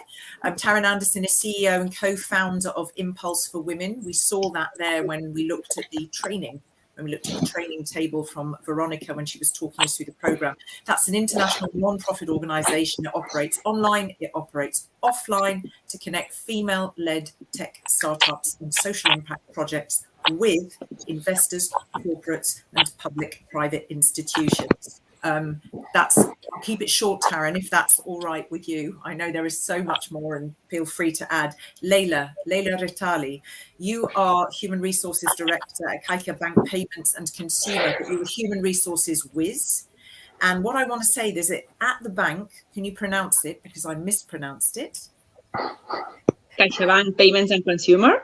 Okay, thank you. But I thought I had horribly mispronounced it. I think this is impressive. Let's just say the stats. 40% of managerial positions are held by women. And the bank has a public commitment to reach 43% by the end of this year. The board of directors boasts 40% women, and it's actually one of the highest ratios in the sector. So you're very passionate about all of this promoting inclusion, but not just, I think, the company within it, but interestingly also within the wider community and across the board, across society. Pedro, there's the lovely Pedro Alvarez. He is the CEO of Avoro Food Innovation Hub. He's a mentor and a coach. And I love that. He's a food change maker. I love those two words together. Passionate about building next generation food brands and business models that contribute to, well, all those things you know, ladies and gentlemen, healthier, more sustainable and fair food industry. So he's the co-founder and CEO of Avoro Food Innovation Hub, and he helps corporates and SMEs and startups all in that sector accelerate their innovation and growth. By interacting as a growing food tech ecosystem, addressing, well, huge challenges faced by the sector, and so much more. So I'm going to start with you, Taryn. Am I correct in saying you are part of the training on is it the 22nd of October? Is that Impulse for Women? Did I get that right? Yeah. Okay. So great. So tell us a bit more. Impulse for Women builds this ecosystem of founders around those female-led startups and these social impact projects. How important is it on a scale of 1 to 10 that female entrepreneurs, and we could say this program in particular, do build this very broad network of potential partners? I mean, who would you say are the must-have main players in that? Well, thank you very much for inviting me to participate in this amazing event. Basically, what we have been, we started in Impulse for Women in 2017. So this is my own opinion from the perspective of all these years working along with females. And one of the most important things that I have the opportunity to know through WLP was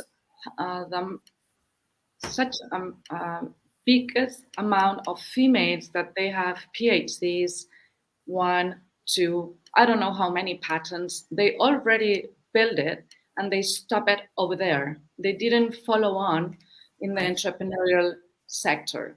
So one of the most important things that I saw through the WLP is how to become along those female entrepreneurs with those females that they're super good in the scientist field, especially because in Impulse for Women, we have 11,000 females worldwide. So we could, we have data to see which sectors are they most positioned, and 40% of those 11,000, they're coming from the health sector and the life science and circular economies. So you could see the balance between the ones that they are scientists and how they didn't develop through organizations as WLP. By my side, that I'm only working with female lead tech entrepreneurs, I could see the match between both of them and how to develop it. Okay. So I think that universities are a very good actor and will support very well to the WLP in order to match those females, girls in STEAM that they're coming and they are supposed to change the world. And those females that they already are doing things very important and they don't give the voice to let the people know what are they doing and how are they developing for the human being. Thank you. Thank you for being so clear and describing those, very specific profiles there. I'm just going to come so that everyone can a little bit lay out their stall, if I may, and I will come back to you. But I'm going to ask to immediately follow up with you, if I may, Leila, because those are impressive percentage statistics I just read out. And Bloomberg, actually, International Index, named the bank the world's best in terms of gender equality this year. I think it was 2021. So very briefly, importantly, how did you achieve it? I think you've got some specific pillars in the company that kind of a strategy for achieving that. And if you had to say, Kat, and this is one really good benefit for women in that ecosystem, women leaders, what would you say it is? Yeah, well, thanks a lot, Katrina. It's for me a pleasure to be here and to represent CaixaBank. I'm the HR director of one of the affiliates of CaixaBank. In our affiliate, in fact, we are 30% women as in directive positions, which is very good. In all the CaixaBank group is 40%, which I think is a really impressive achievement. In my opinion, innovation is about diversity. And this is something that if you really feel is important, should be part of your culture. So I think that in CaixaBank, diversity is really part of the culture. So that's the main thing. And at a strategic level is part of our key KPIs of the strategic plan. So that's something that we measure, and that's something that that we really cascade down to all the group and all the different companies. And there is a program called We Engage that has been launched years ago, with a clear objective about really, improving the diversity across the group. And I would say that the key pillars that really are important for this program have been, first of all, leadership development. Of course, leadership development, especially for women, because we have to change and we have to understand the new ways of leadership that we have to implement and to integrate across the organization. You've talked about mentoring programs as well. Mentoring programs are really good, not just for women, but for men as well. And specifically to really understand the women needs and especially the young people needs that sometimes need to really address to someone with more experience. Yeah. We've organized as well breakfast with talented people. So we give space for them to talk, to speak, and to listen to them. Another key pillar is communication. It's been very interesting to define a guide about gender equal communication. Is really impressive to understand the unconscious bias that we all have. So that's really important to communicate and to cascade all these kind of messages across the organization. HR processes as well should be adapted. For example, the recruitment process, and to have an equality plan really complete, and that we have worked in conjunction with the Workers' Council. And then all that is about social responsibility, to organize what we say CaixaBank talks, so open discussions around this topic, then organize events like the Global Mentoring Walk. So this is something that has an impact externally as well. Yeah. To position ourselves as a company that really stands for diversity. Okay, thank you. I will stop you there. But what's lovely is I think how I would phrase it is it's not gender washing. I mean, I'm taking this greenwashing because there are so many different ways. So it's not an add-on. It's clearly very much in the roots. And just in one sentence, who was the orchestrator of this? If you have to pin this back to one person, male or female, who was the orchestrator of this? I would say that human resources, at corporate level, has been really. Who had a passion for making sure there is this absolute, push for a gender balance? Whose baby is that, or it isn't one person's? I would say that it is something that came from the very, very top of the organization. I cannot say one name, but it's clearly something that is embedded in the strategy and the top management of the company, of the CaixaBank group. So that's something that needs to be there to be really, top down. Thank you very much. I'm going to come to you, Pedro. I actually sort of did a spoiler earlier because I said I was going to ask this question when we heard the walkthrough with Veronica. So that's it. What's the difference between a coach and a business mentor. And we saw there also that the Commissioner touched upon with the mentors. We're also looking at people coming from all sorts of different countries. So what's the added value when you work with either or you work with both? Yeah, well, for sure, I would say that it's the opportunity to establish a strong connection with a person with great experience and knowledge. That's another way to say that you have some age, both in business and in life, that is willing to help you, and that is really a positive energy that you don't want to miss. And well, regarding the difference between a mentor and a coach, I would use the car analogy. And a coach is someone that will help you prepare or improve something specific that requires the supervision of an expert. However, a mentor is someone that sits next to you and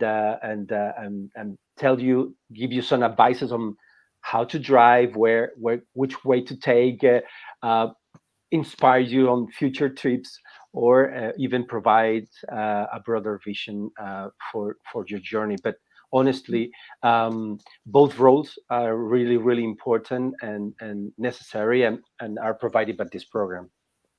Thank you. And I just want to stay with you for one question. I'm going to just slightly do different to what I said. I'm just going to ask Rebecca, after I've come to you, Pedro, and Josephine, if there was one thing from each of those that you wanted to take away, you can let us know, just to keep you in the conversation. And then after that, I'll come back to Taryn. Pedro, we heard there from, was it Rebecca, who said, I think it's very critical also that, you know, it's not the women who are educated, you know, it's the young men, it's the boys, it's the big, not less young men, the ones with whatever you just said, age and experience, need to be a part of this. Part of your sort of, I don't know, familiarity with, push for, support of women in leadership roles, that comes from your personal life, I think, does it not? Just say a brief. Yeah, well, yeah, exactly. When I was 5, my father died, and I was raised with 2 more sisters by my mom. She raised us, so I grew up without this strong influence of a male, and over the years, I believe that I have a different way to see the world and and I believe that over the years, this event in my life, it's why I see the world in a different way. Just because I didn't have this education, these traditions, this strong influence of a male. Okay.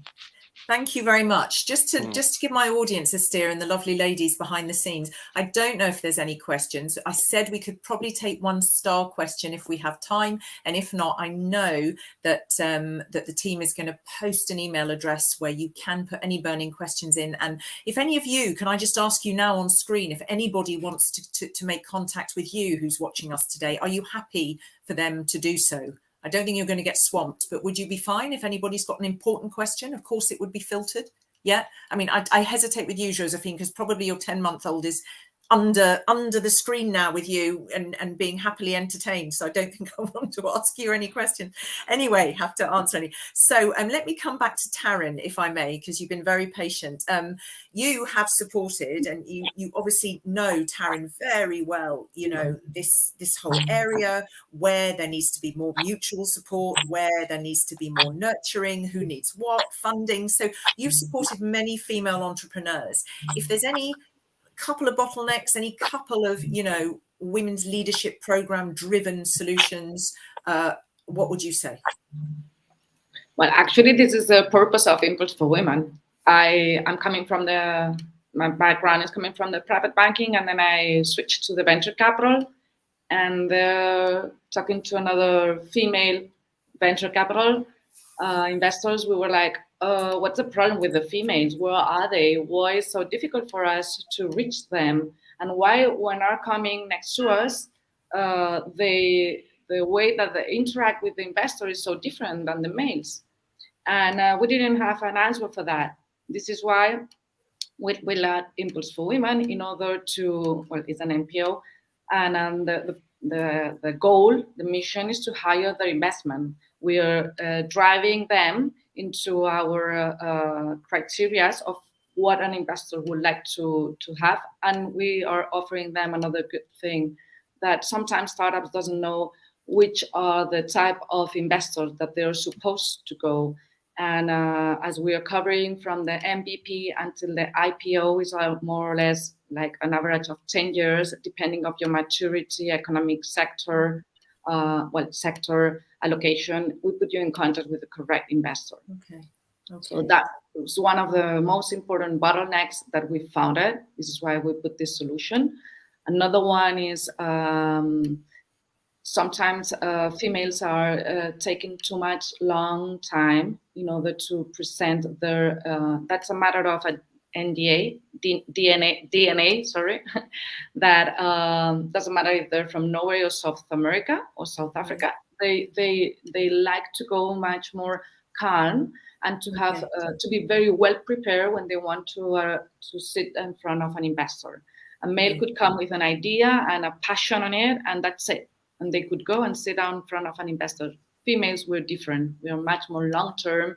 We're looking much more for community. We need to have everything set up before we are going to see an investor. Mm-hmm. Okay, interesting. Very interesting. Thank you very much for that. Rebecca, Josephine, I'm aware that I zapped doing exactly what I said I would, but I am going to come to you at the end. So keep in, please, listening, and I will come back to you for what most resonates with you from this conversation. I'd like to come back to Leila, because this is all focused obviously around this program. And so some first-hand advice, we're looking at also the value of the public sector, the private sector, and the public programs and how they can best sort of collaborate to really boost and support female entrepreneurs. Would you have any tips or guidance there?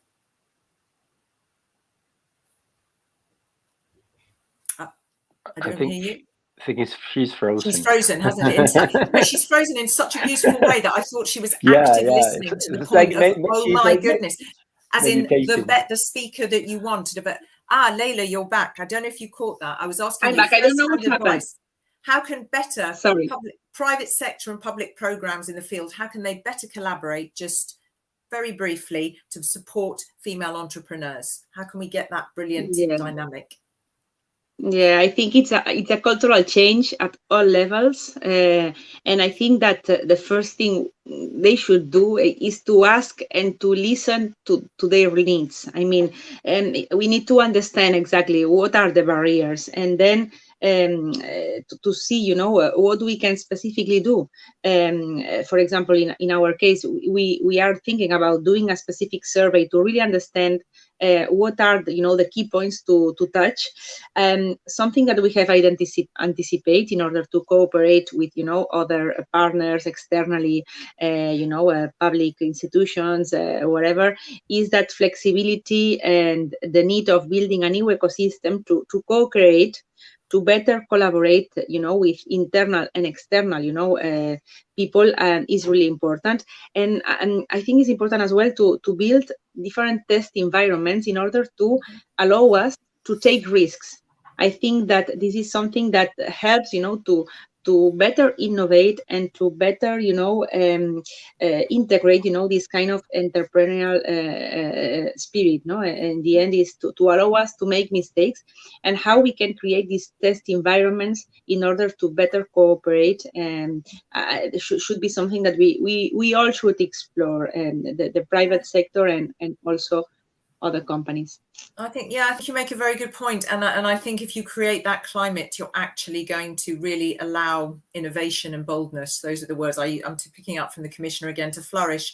And also, I think also that was some words that Maria Gabriel did say at the beginning. You've got to be able to take those risks. I don't think we live in a tremendously kind society to be able to do that at the moment. Maybe Rebecca and Josephine would think differently. Before I come to you, just let me come to you, Pedro, again. 3 tops, short and sweet, golden pieces of advice that you would give to mentors or mentees who are following us right now. We saw there from Veronica, there's so much to get out of this program on both sides. What pieces of advice would you give? Well, first of all, discover the human being, dedicating time to get your to know your mentor or mentee can increase the level of good energy and the quality of the interaction. Second, be sincere and honest, because we are humans, and we may not have solution for all problems, but we have to be humble, and that's important. Also, use your mentor to grow your network. Don't be shy. Ask your mentor to connect you with other people that may help you or your business grow. And this one I like very much. I like it very much. Be active in the relationship. It's not just the mentoring session. You can send an email to your mentor over the week just to follow up on something, or ask for some advice or comment on some news, whatever. And finally, build trust. This is important, even though you are in a confidential environment. Don't treat your mentor like an outsider. And yes, I wanted to finalize just saying this be bold, dream big, enjoy the path. This is amazing, what we heard from the commissioner. And so yeah, it's incredible advice. Yeah, and I think it's very good what you say. Enjoy it. Absolutely. Enjoy it. God knows we need lots of that. And also what you say there, which I picked up, you get out what you put in. The more you kind of come towards, the more you trust, the more you ask for, the more you contribute. Right. Then you've got both that great parts meeting. Have to be generous as well, not just the mentor, also the mentee. Absolutely. Yeah, you both got to come here, not sort of drag the other one. Okay, right. So just Josephine and Rebecca, 1 point, or just 1 point overall, or a couple of points that you got from that you, because I think you can, no matter, whenever you listen to other people's conversation, you can always take golden nuggets away. Rebecca, what would you take away from what you just heard from these good people? Well, one thing that I heard from Taryn was how women and men present themselves and present themselves differently when they are going to pitch in front of an investor, for example, that the woman has to be perfectly prepared and the man can just go with the broad idea. And I think that's something very important to take away, is that women should be also more confident about their own expertise and about their own capabilities. Yeah. And Taryn, just to say, as we jump back into that, there is that call there. Rebecca says, I think they need to be more confident. I mean, how do you help them through this when they have to be, dot every I, cross every T, be super ready? Is there something that you contribute? Is it fine like that? Do you need to be doing something within that process? Just to make them jump into the field. Like sometimes it's like, you are afraid, and you're the ones that you are spoiling yourself. Some mentoring in a personal way is super good. Another ones is just to sit down and, okay, I'm an investor. Let me know. What are you doing? Okay, here. Okay. You're not doing proper these things. Try to correct it here. That's an advantage. That's a disadvantage. If you want to go to an investor, talk about that. Show them that. Then everything turns and the bottleneck disappears. And then you got a champagne bottle. I love that. I love that. So whoever's tweeting, we need to have that. I love that. Turn bottlenecks into champagne. I like that. Or champagne bottles. I like that. You make them jump. That's also another one that I take away. Josephine, what did you hear? Yeah, I actually also want to respond on this specific topic, because I think it's super interesting. And what I actually believe is that we should also appreciate our female characteristics. So what you often see in industry is that we think like, okay, we should be confident, we should imitate men, but at the same time we have so many beautiful characteristics. We are a woman, we are powerful in our own way. And I think it's good to have general understanding in industry and society how those characteristics work, and appreciate both, because you don't necessarily need to be super convinced about what you do. As long as the person on the other side appreciates you and your specific characteristics. So, thank you very much. Somebody want to say something, or did I? Yeah, if I may, just that's something that is very curious, is how women help each other across the organization when they see, this kind of different, patterns, because things are changing and I can observe it, day by day. I think that women collaborate, and maybe in the past women fight, against each other. And I think that this is something that clearly is a change of mindset, and that helps, in this kind of situation. So women can really help each other, to change things and to develop each other. Absolutely. Yeah. Yes, Taryn. Yeah. I would like to add something, as well as Josephine said, that the problem is that it's a male-dominated sector, the investors. I mean, we're talking about 95% of the investors are males. So sometimes you have to turn over to the females to make the pitch as males would like to hear it. This is why we need female investors. We don't even know which are the KPIs where a female investor will be attracted to invest or not, because we don't have data, because there are not very much females investors in the field. And this is why I will really encourage to those females that they are already leading a high position, they have good salaries, to start to turn over and start to look at the other females if they really would like to help. Thank you. And ladies and gentlemen, those of you who are watching, I'm aware that we're going to finish at 6:10. Don't shoot me. But as you see, we could sit here for ages, and this is just the tip of the iceberg. So and it's such a pleasure, and it's so important and such a huge topic, and we can all say so much. And I bet if we invited all of our audience on screen now, we would explode the platform, but we'd have such an interesting conversation. So each of you, in one thing, I'm going to switch this: female enterprises of the future. If we've looked at everything we've said, from the business, the power that it brings to business, the diversity, the different standpoints, the different ways of doing things, the inclusivity, all of that. If you had to describe a female-led enterprise in the future as an animal, what would it be? Has anybody got one in their head so that we can kick off without me running this till 6:30, this event? Who's got an idea? Rebecca? Yes. A unicorn with wings. Sorry? A unicorn with wings. A unicorn with wings. And a unicorn eagle. So you a unicorn with wings because? Nah, just because that's the dream. That's what, sorry? That's the dream, right? That's the dream, right? Okay. And then Pedro, you said an eagle. No, eagle. Yeah, eagles. Yeah, because of their vision and an eagle. Their overview and their boldness. Overview, yeah, exactly. I would also say don't mess with them as well. That's my personal feeling. Anybody else?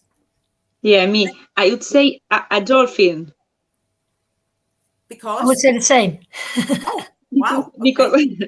Because of the agility, the cooperation, and the empathy, that are, very feminine. Nice. Josephine, why would you choose dolphin? Yeah, same reasons. And then also flowing in water, like responding to the environment. And that's nice. Nice. Pedro's happy about Pedro's thinking now. Did I say? And Taryn, should I say? Yeah, I said eagle. Taryn, what do you say? You're muted. You're muted. You're saying beautiful things, but we can't hear them. Yeah. No, you're muted still. Now, I said that a little bit of all of them. A unicorn with an eagle and a dolphin at the same time, like to fly and to flow, and a unicorn for sure. Okay, I like that. Very nice. Great. I love that. And also there's a sense of freedom about it. I like that. And the adaptability and the freedom and that kind of expanse. So thank you so much. You've been absolutely splendid, all of you, really. And I wish you well. And it's been a pleasure. You've really been an incredible asset to this event. So you are all allowed to go and breastfeed if that's what you need to do, or perhaps not anymore, and develop your business and be brilliant and charm all the men who are in your very male-led sector. And to all of you, thank you so very much. You can take a breather. Don't forget, if you want to watch the very end, we've only got barely 8-10 minutes. You need to log out and come back in, and the link is in the chat. So thank you to those fabulous people. And now over to you, our audience. Just momentarily, don't depart. You've got to see us through these twilight moments of the event, because no event is complete without, and I literally promise you, some punchy little takeaways. Who better to deliver those than Kinga Stanislavska, who I have great pleasure in welcoming back, and also with her, the head of the Transition Activities and Business Acceleration Services Unit, Viorel Pera. And I think we've got a little intro bumper just to give us a heartbeat of time to transition.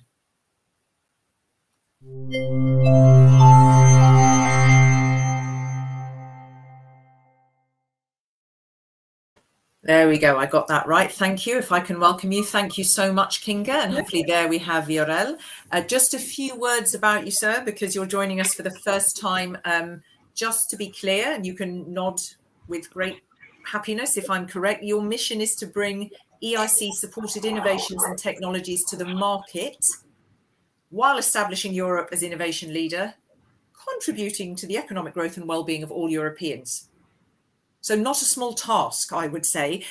What I would say is there are clear benefits and outputs from all this brilliance that we have had here at this event, clear benefits and outputs in terms of well-being, economic growth and quality of life. So let me start with you, if I might, Viorel. I'm going to ask the same thing, and you guys, you know the clock, so lovely and punchy. What are your three main takeaways or gems of wisdom, Viorel, in the nutshell of nutshells? Thank you, Katrina. Well, I think it was really exciting discussion. I mean, from the presence of Commissioner and our beloved Director Jean David, showing the importance that we give to this topic, to the extraordinarily exciting last panel. I think this is an excellent event, and I would like to thank all the panelists, but also to you, Katrina. Congratulations, because not only for steering the discussion, but keeping us engaged during the event. And we all know that is much more difficult during an online than an offline event. So coming to my main takeaways, I think one point which I fully agree is that we, the Commission, cannot do everything ourselves. We are as good as our partners are, and obviously together we are stronger than each one acting alone.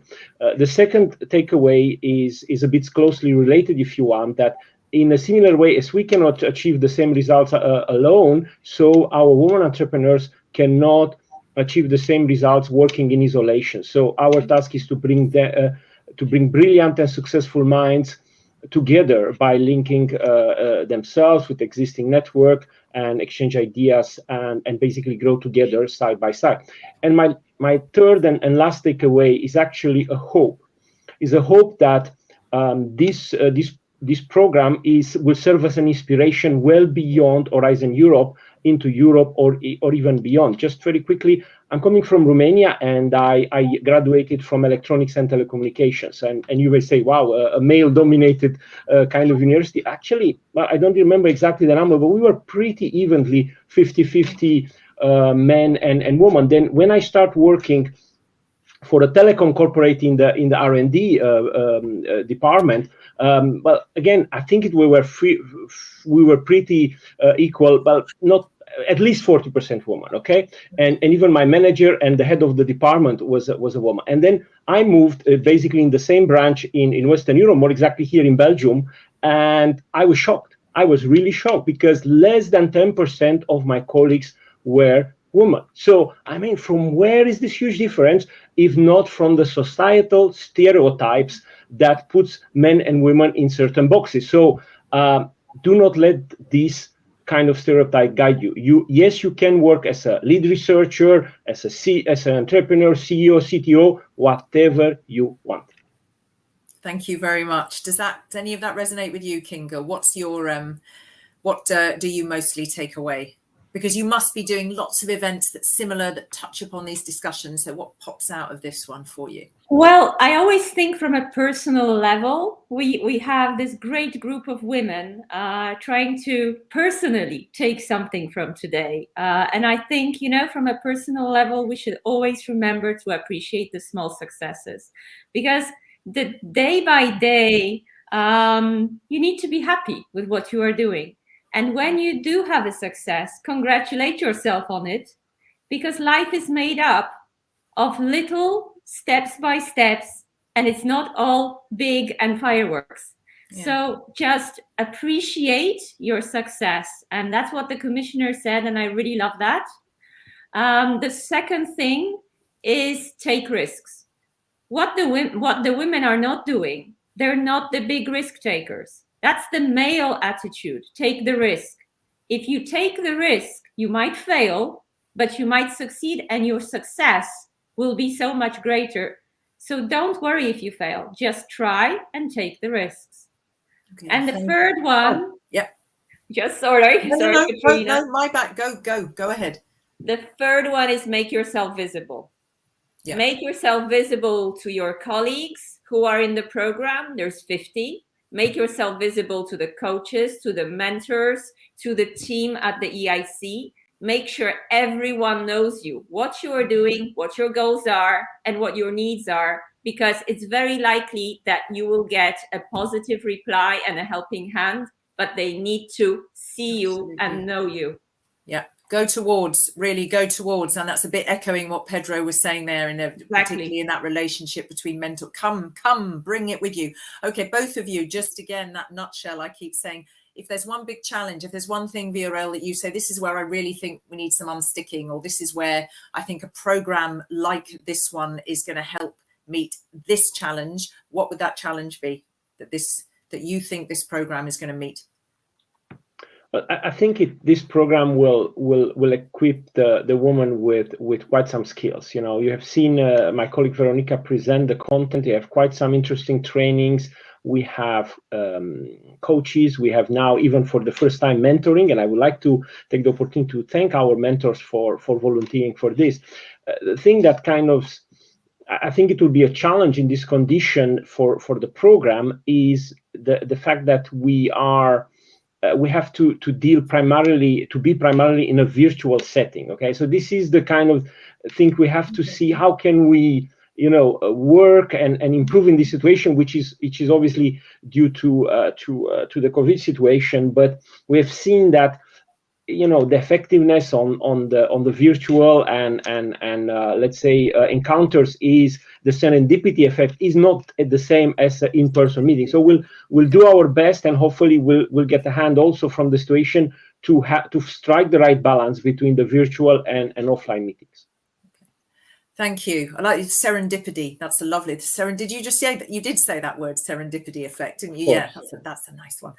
So a challenge. I mean, perhaps I phrase this slightly differently for Kinga, and then a last question for both of you. Listen, this is your area. This is your baby. This is what you do. This is what you see, live, and breathe. So if you said to me, listen, Kat, in this upcoming decade where there's so much happening and there's also this push with the program and other programs for female leadership, any one thing where you think that's the thing that rattles me, that needs to be unstuck particularly, or that I'd like to see? Yes. Ultimately, we have female founders who need to fundraise. Okay. And what we know, and the statistics show, is that 1% of venture capital money last year went to female-led companies. Around 9% went to mixed teams, which means 90% of the market went to male only. Right. In some years, it's 2.3%, but we don't diverge much, and COVID has made the situation worse. There is a good side to funding female founders, and that's the fact that females outperform on capital productivity by between 50 and 98%.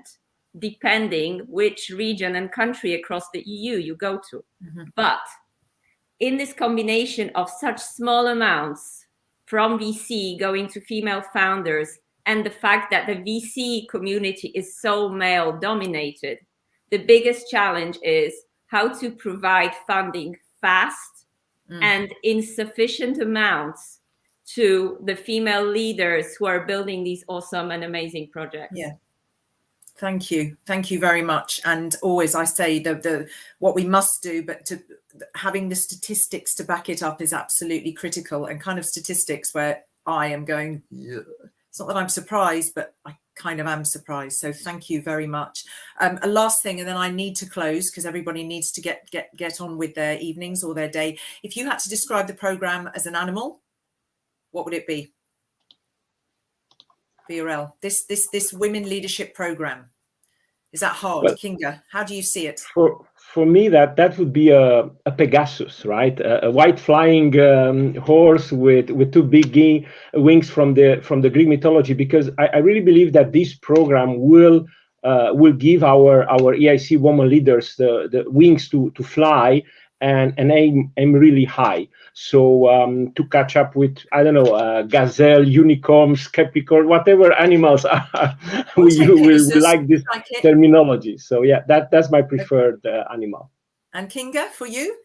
I'm hesitating between two options. The tardigrades that survive in any condition, including space and minus 50 degrees, because startups need to be resilient. No matter what, they need to keep moving and keep surviving going forward. That's one option. The other one, I would say, are zebras. You know, there is a comparison between unicorns and zebras are also for-profit companies, but they take into account societal goals, they take into account positive impact, and what we see as so important, which is in line with the European Green Deal, which is in line with promoting healthcare, medical services, education, all these positive impact sectors. So that company is a zebra. So what I'd like to see is plenty of super successful zebras out there. Thank you. Thank you for your highly eloquent, very thoughtful, very spot on answers. I need to close. You don't need to go away, because my close is very short, and I know that I've prevailed upon the audience longer than I said I would, but as you see, and your good selves included, we've had such lovely people grace the screen that it was hard to sort of cut things off. So I thank you both very much. And I'm also going to look to our audience and all the wonderful speakers still watching behind the scenes. Thank you for gracing our screens this afternoon. And also the utterly delightful and super committed and hardworking team who put this event together. We've got Joanna, we've got Mariana, Thais and Eric. Thanks to the Commission, the EIC and the architects and orchestrators of this fabulous initiative. And of course, you, our audience, for lending us your eyes, ears and mouths through questions for these 2 hours-ish on a darkening autumn evening. Two things I wanted to just say. I really like what the Commissioner said when she said, this little bit echoes what Kinga said in appreciating the small stuff that goes, you know, don't expect always the big splash. The Commissioner said, you know, all these different things we're doing in the EU to support in this area, it's the critical mass of small actions as much as larger ones, which is really what gains the momentum and gives the support.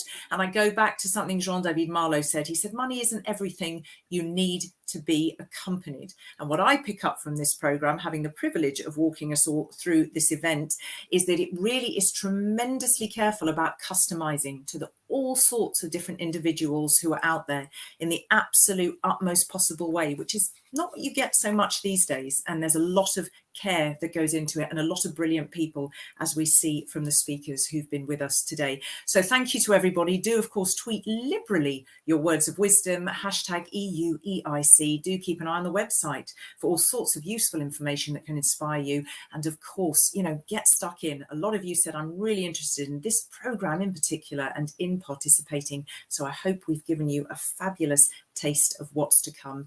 Very, very good luck. And of course, stay safe and well. That's it from me, from Kinga and from VRL. I wish you all a very, very good evening. Thank you. Thank you so much. Bye-bye. Bye. Bye.